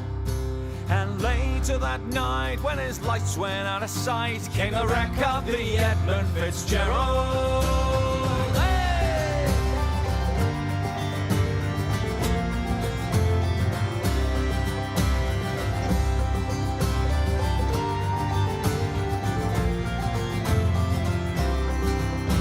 Does anyone know where the love of God goes when the waves turn the minutes to hours? The searchers all say they'd have made Whitefish Bay if they put 15 more miles behind her. They might have split up or they might have capsized. They may have broke deep and took water. And all that remains is the faces and names of the wives and the sons and the daughters.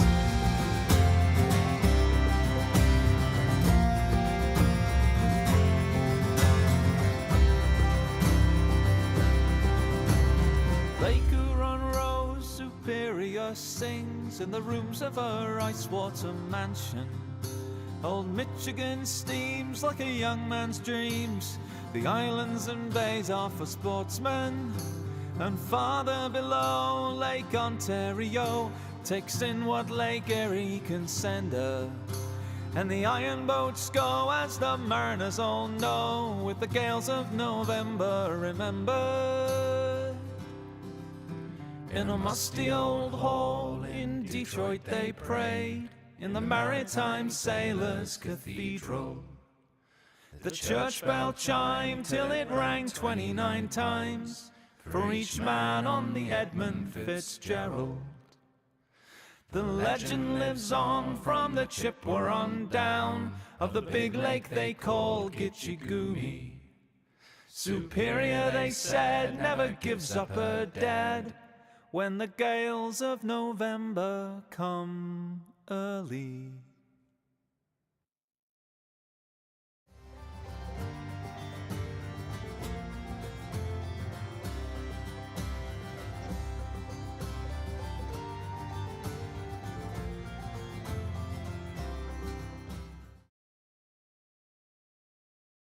It's a damn tough life, full of toil and strife, we whalermen undergo. And we won't give a damn when the gales are done, how hard the winds did blow. For we're homeward bound from the Arctic rounds, with the good ship taut and free.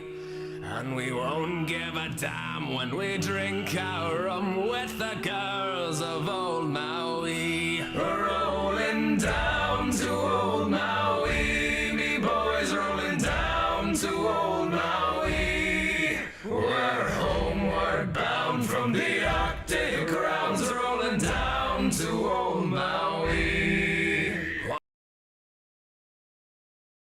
Oh, the stream rolled over into playing sea shanties, I see.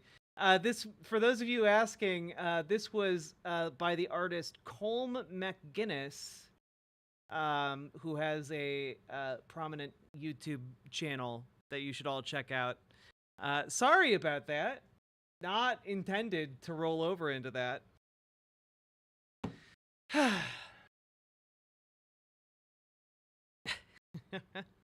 How we doing, folks?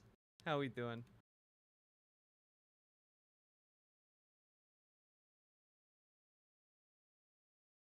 He's really good. He is really good. He's got like one of the widest ranges of voices I've heard on YouTube. But they kind of fit? Yeah, of course they do.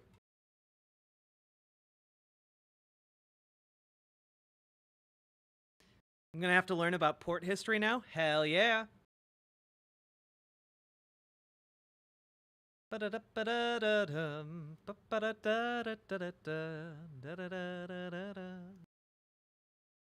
Yeah, he does do a really good cover of the Chemical Workers song. It's true.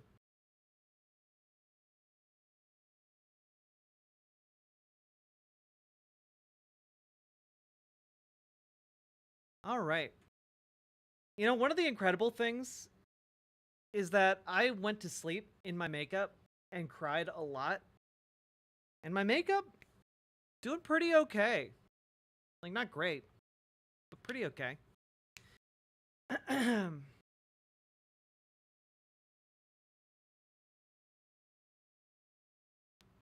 Still slays. Thank you. And,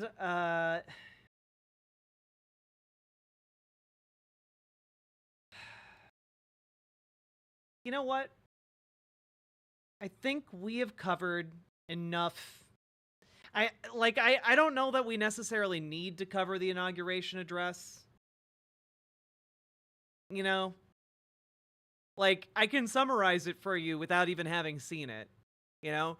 He's going to talk about expanding our borders. He's going to talk about, you know, he's not going to get us involved in any wars, but he's going to do major land grabs somehow. He's going to talk about how he's going to make the economy great again for everyone with bullshit, nonsensical tariffs. And he's going to talk about how, you know, the world will finally respect the United States. And he's also going to talk about how, you know, he's going to come down hard on the undocumented immigrants. He probably calls them illegals. It's like the same. It's the same playbook. Like, I don't think we're gonna. Yeah, I don't think we gotta dive into that.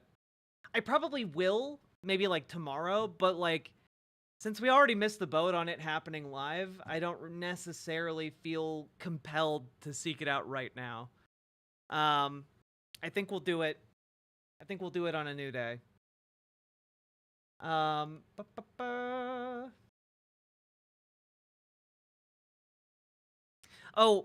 Instead we'll take a look at this. This is good. This will be a good segment, okay? Now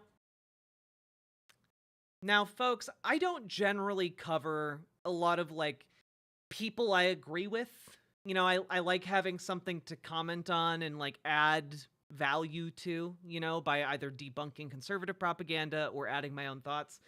One of the things I just think is really important to get out there as Donald Trump comes into his power is that, you know, he's saying a lot of big things, right? He's saying a lot of big things around basically everything. He talks a big game. Dude likes to talk. And nowhere is maybe that more clear, like maybe the disparity between his talk and what he can actually do, than when it comes to what he's been saying about the 14th Amendment, namely around birthright citizenship. For those of you who don't know, he's been talking about essentially, you know, when he's day one in office, he's going to try and get rid of birthright citizenship. He's going to pass the executive order and it's going to be gone. No longer will you be able to be born on American soil and become a U.S. citizen. So that's not how his powers work. He can't actually just end birthright citizenship. He can't actually just violate the 14th Amendment. That isn't actually how any of that works. So, one thing I wanted to do is dive into this piece by Mehdi Hassan. He put this video explainer out, and I think it's really, really helpful, and I want to go over it with you guys, right? This is one of the reasons why I've been talking about how we cannot simply cede ground to fascists, because if you do cede ground, he will effectively be able to violate the 14th Amendment with no consequences, right? And arguably, some people might say, well, he can do that now.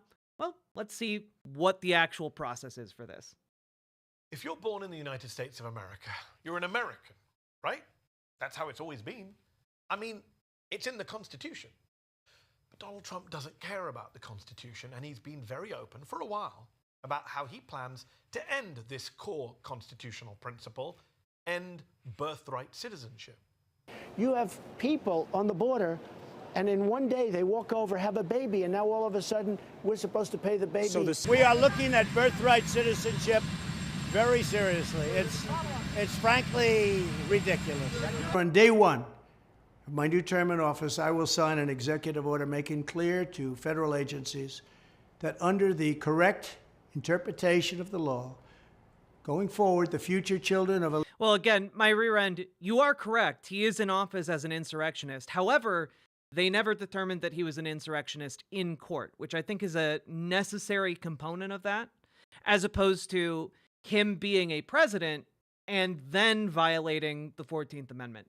This is going to be a legal fight, and that's the entire point. If we say, well, he already did violate the Constitution, so there's no point in opposing it now, like, then I think that you're ceding too much ground to him, frankly.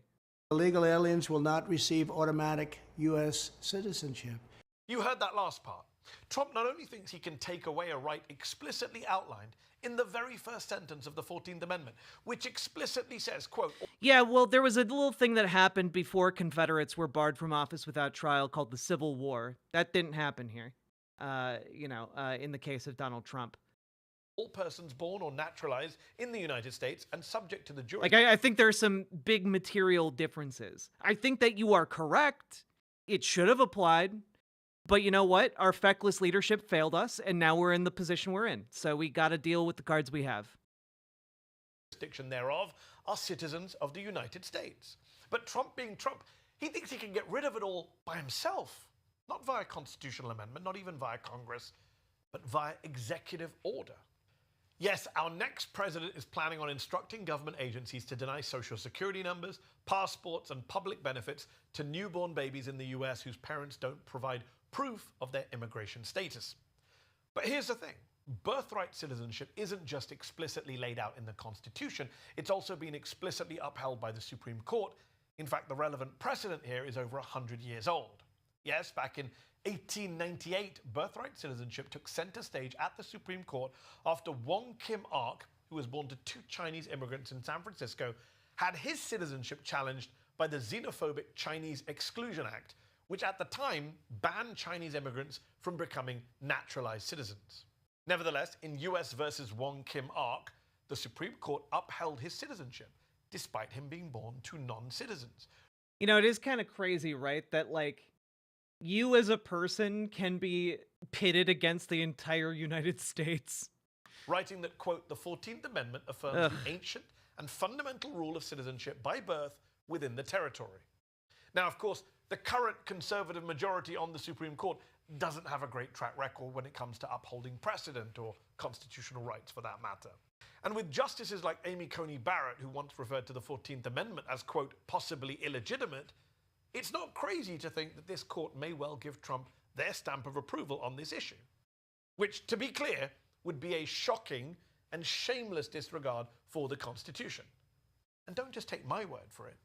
Even James Ho, a conservative lawyer turned Trump-appointed judge, wrote in 2009 that, quote, text, history, judicial precedent, and executive branch interpretation confirmed that the citizenship clause reaches most US-born children of aliens, including illegal aliens. Now, as plain and obvious as the 14th Amendment is when it comes to birthright citizenship, there are 4 words in the middle of that first sentence that Team Trump thinks supports their case against birthright citizenship. It's the bit where it says, all persons born or naturalized in the United States and subject to jurisdiction thereof are citizens. Conservatives argue that part, subject to jurisdiction thereof, was written in order to deny citizenship to anyone who still has loyalty to a foreign power. You know, it's really incredible that conservatives will try and make that argument while also ignoring the part of the Second Amendment that's about, you know, organized, you know, the holding of arms for organized militias, you know? Which they say includes people whose parents have not entered the country legally. But this isn't the mic drop they think it is. When the 14th Amendment was being passed back in the 1860s, the senators debating it pretty much all agreed that it would apply to pretty much everyone, including the children of foreign citizens with loyalty to other countries, but excluding Native Americans on reservations. Congress agreed to adopt the interpretation of Senator Jacob M. Howard, the author of the Citizenship Clause, who clarified the jurisdiction language, saying that it meant birthright citizenship would not apply to, quote, persons born in the United States who are foreigners, aliens who belong to the families of ambassadors or foreign ministers, but will include every other class of persons. When Senate Judiciary Chair Lyman Trumbull was asked if birthright citizenship applied to kids of Chinese immigrants, he said back then, undoubtedly. So conservatives say they're originalists, that the Constitution should be interpreted in accordance with the original historical era in which it was written. And the senators at that time were clear that birthright citizenship applied to the kids of all foreigners with the exception of foreign diplomats. Oh, and remember US versus Wong Kim Ark? That case also addressed this jurisdiction language head on, with Supreme Court Justice Horace Gray writing for the majority that the amendment's language, quote, was not intended to impose any new restrictions upon citizenship. Gray then confirmed that the language was only intended to exclude children born to Native Americans living on reservations, children of foreign diplomats, and, based on English common law, quote, children born of alien enemies and hostile occupation.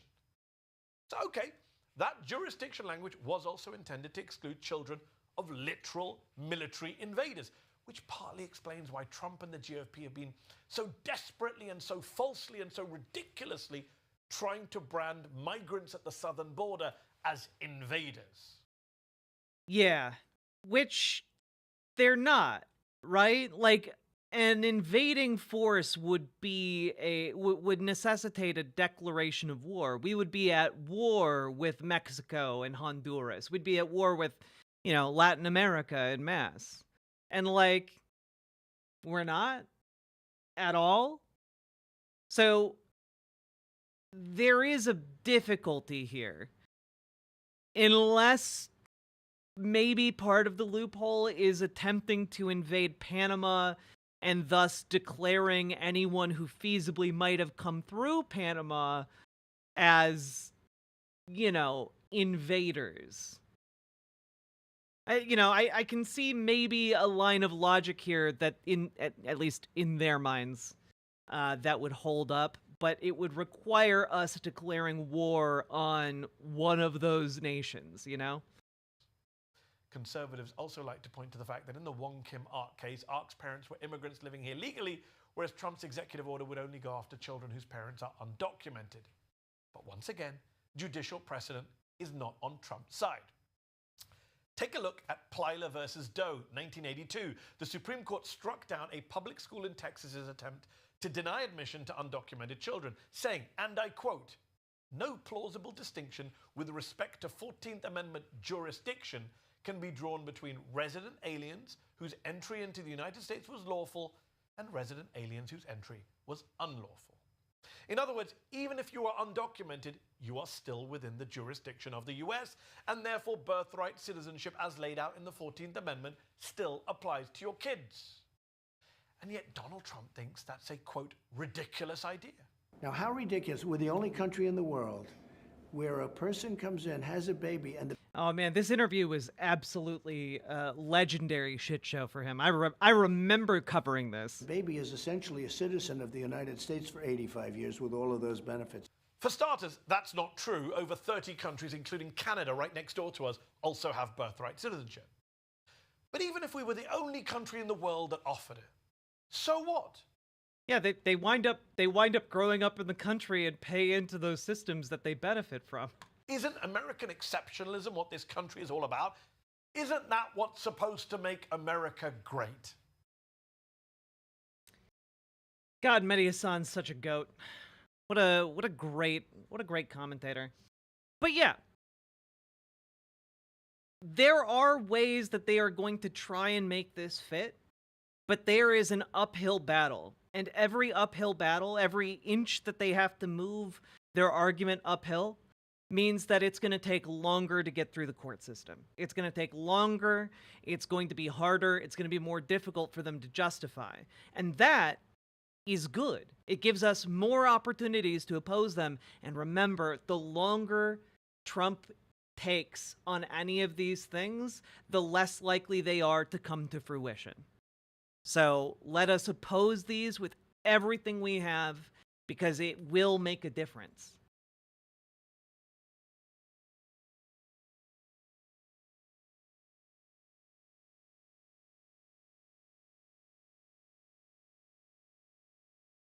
Now, someone in chat asked about, Gwennifer Roxanne, you asked about, how could Donald Trump affect trans folks? Well, so it's going to be rough. Like, I can't sugarcoat it here, okay? So what can we expect? Well, we can expect executive orders that ban, for example, any facility or, government entity from recognizing trans people or disallowing them use of the bathroom, stuff like that. However, any executive orders that do that require enforcement mechanisms that the executive order cannot put into practice. It requires rulemaking that goes down the chain, right? Like, at a certain point, you have to sit and ask, how do they enforce a federal ban on trans people in bathrooms? How do they do that? Because they can only affect federal buildings. Do they have, the government bathroom inspector in these buildings? Because I guarantee you, the people who are going to hate that the most are cis people. Cis people do not want to be bothered by security guards when they have to take a piss. You telling me, like, cis men aren't going to, like, throw hands at a security guard trying to check their genitals when they have to go use the urinal? Oh my God. No, the enforcement mechanism that you can come up with is already laughably silly and also requires a ton of bureaucracy. You're hiring someone to do a job. You will have to, like, put, procedures and like, their everything in place. This is a larger task than just Trump signing an executive order. Can executive orders be undone? Yes, they can, Comrade Girl, which is why Joe Biden issuing a bunch of executive orders means exactly diddly shit when his opponent gets elected the next time around. However, it can take time, money, and effort to overturn executive orders that have been already implemented and embedded within our bureaucratic systems, right? Additionally, we have to keep in mind that the degree to which this will be enforced will depend greatly upon your physical location. There are laws on the books all across the United States that are not ever enforced. Like, there is a law in Minnesota, for example, that I believe is still on the books that says if 3 Native Americans meet on a street corner, if 3 indigenous Americans meet on a street corner, that is technically an illegal gathering in Minnesota. Okay? Not enforced, but it's been on the books for, like, over a century. We should probably get on fixing that. Just a thought. But note that that is not enforced. And so there are going to be places in the country where laws on the federal level are going to be enforced. There are going to be places where they're not. Worth keeping that bit in mind as we go forward, too. Secondly, why did they not erase that statute? Because a lot of laws don't get erased after they get passed and are just no longer seen as necessary. A lot of laws don't get repealed. That takes extra work. Instead, they're just kind of forgotten in the legal code. Kind of like how a lot of neighborhoods across the United States have whites only clauses in them. Like your homeowner association might have like, or even house deed might have language in it that is basically saying that it can't be sold to like Hispanics or something. Like that happens, guys. Happens a lot more than people realize. It's just not enforced because times have changed. So, on top of that, the purpose of these executive orders is to make us comply. It is to basically get people to comply in advance. It is to make people acquiesce to the government. And the issue is, the more people who make us think about it, the more people who, get arrested or are become, media figures or, gigantic weird incidents happen because someone thought like a cis woman was actually a man, or the more that makes it harder and harder to enforce. This is all a scare tactic. It is designed to make you afraid and not go out in public. Do not give in to that fear. So basically, there are also going to be legal battles as a result of executive orders like that, right? So when these executive orders get signed, that is going to immediately trigger lawsuits from half a dozen different organizations like the ACLU, for example. Because guess what? There are a lot of people who work in the federal government of the United States. And you know what? Some of them are trans. Some of them are going to get clapped by, some cis people are going to get clapped by this. Whatever the case, organizations are going to take this to court. And it's going to take time to go through the courts. And the longer it takes in the courts, the better it is for all of us. Because guess what? If it's still being argued by the courts by the time a new administration comes in, and God willing, that is not a Republican one, then the federal government can just drop those cases, So that's something to keep in mind as well. And maybe most importantly, this dovetails with what I've been saying very nicely. The president of the United States currently does have a lot of power. However, he is not an absolute monarch. He is not a king. He is not a dictator. He is not a tyrant. Not yet.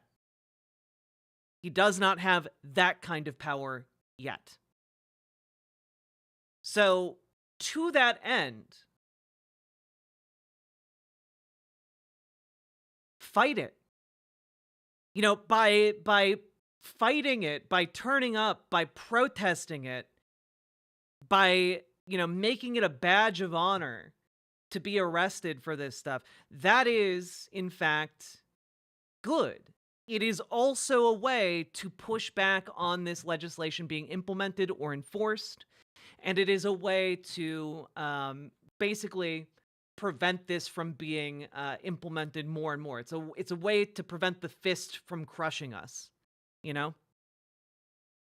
There was maybe a good parallel to this in the past would be during the civil rights era, during the lunch sit-ins, the diner sit-ins, right? That protest movement, it became a badge of honor to be arrested for it. It became, you would, if you were in the civil rights movement, you wanted to be arrested for having participated in it. It started with like a handful of pastors getting arrested during these lunch table sit-ins, and then it quickly became, well, so-and-so's pastor didn't get arrested for participating in it. Well, you know what? I'm going to go get arrested for it now. Like, it turned into a movement, and it made the police action less scary, less intimidating, and less enforceable. That was the entire point of it. And so when we talk about this, it is scary. And I'm not saying that you should necessarily oppose these actions by yourself, but I am saying you should get together with your local DSA, your local Democrats, and make sure that if this comes to your neck of the woods, if it comes to your doorstep, you are organized with a group of people that is capable of, taking action against this. Yeah, have a shit-in. Exactly. You get it, Scared Crow. Exactly. Have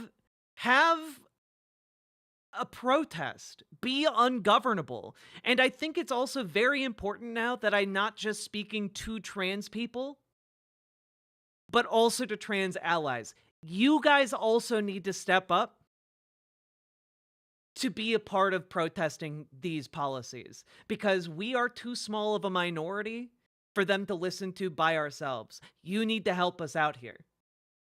It's where we're getting to a point where the rubber needs to meet the road. This is one of those places. So while there is almost certainly going to be executive orders that do things like say the government is no longer going to federally recognize, transgender people or whatever, understand that we endured before government recognition. We will endure after it is taken away, if that is what happens. And if we continue to fight, we will win, and we will regain that recognition tenfold. So do not think of, what Donald Trump's government recognizing of you is the be-all, end-all. Will it suck? Yes. Will it feel really bad and invalidating? Possibly, yes. But we need to do it anyway. The same way we needed to transition, we need to fight this. It's not really an option. And personally, I've never been a fan of laying down and dying, so I already made my peace with that question. Time to move on to fighting. Hope you guys will join me. So that is kind of that. Are we going to play games later to chill? Yes, we are. We are indeed. But I think I'm going to take a bit of a break because I have not eaten today and it's late. I'm going to go eat something. And I'm going to come back later and we will, I might stream like a movie or something on the Discord. I haven't made up my mind about that yet, but I will be back later. My partner and I are going to play Dream Daddy. And if we do beat that, we're gonna maybe play something else that'd be really, really fun, I think. Yeah. Also, I think this week I might take it a bit easy.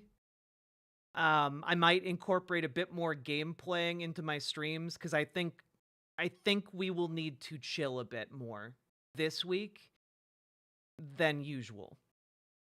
And also, we will be doing a call-in stream sometime this week. I'm not sure when.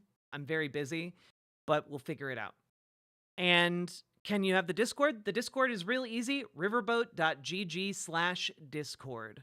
Just type that into your address bar. You'll get there right away. Also, for those of you who are feeling isolated and alone, I do just want to explicitly invite you guys to the Discord. We have a lot of great meme channels there. We've got good support channels so that you can talk with other people and get support from the community just kind of emotionally, or talk through some stuff that you've been thinking about. We also have a great chit chat channel just to shoot the shit.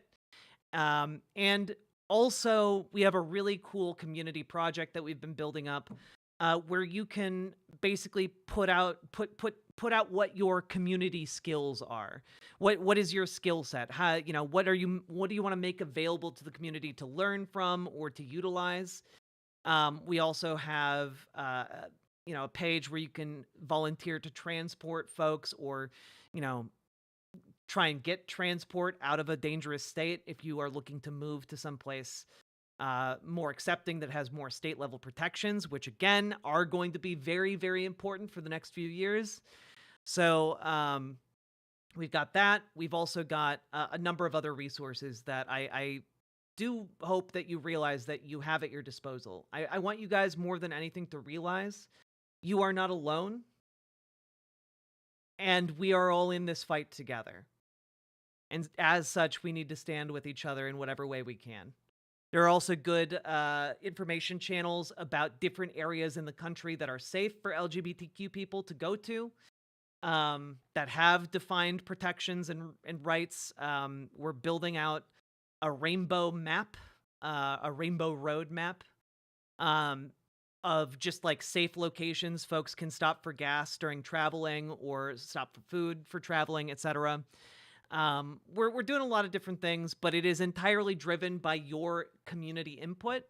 So please consider inputting some of it. You know, it's only as good as the information we put and pool together.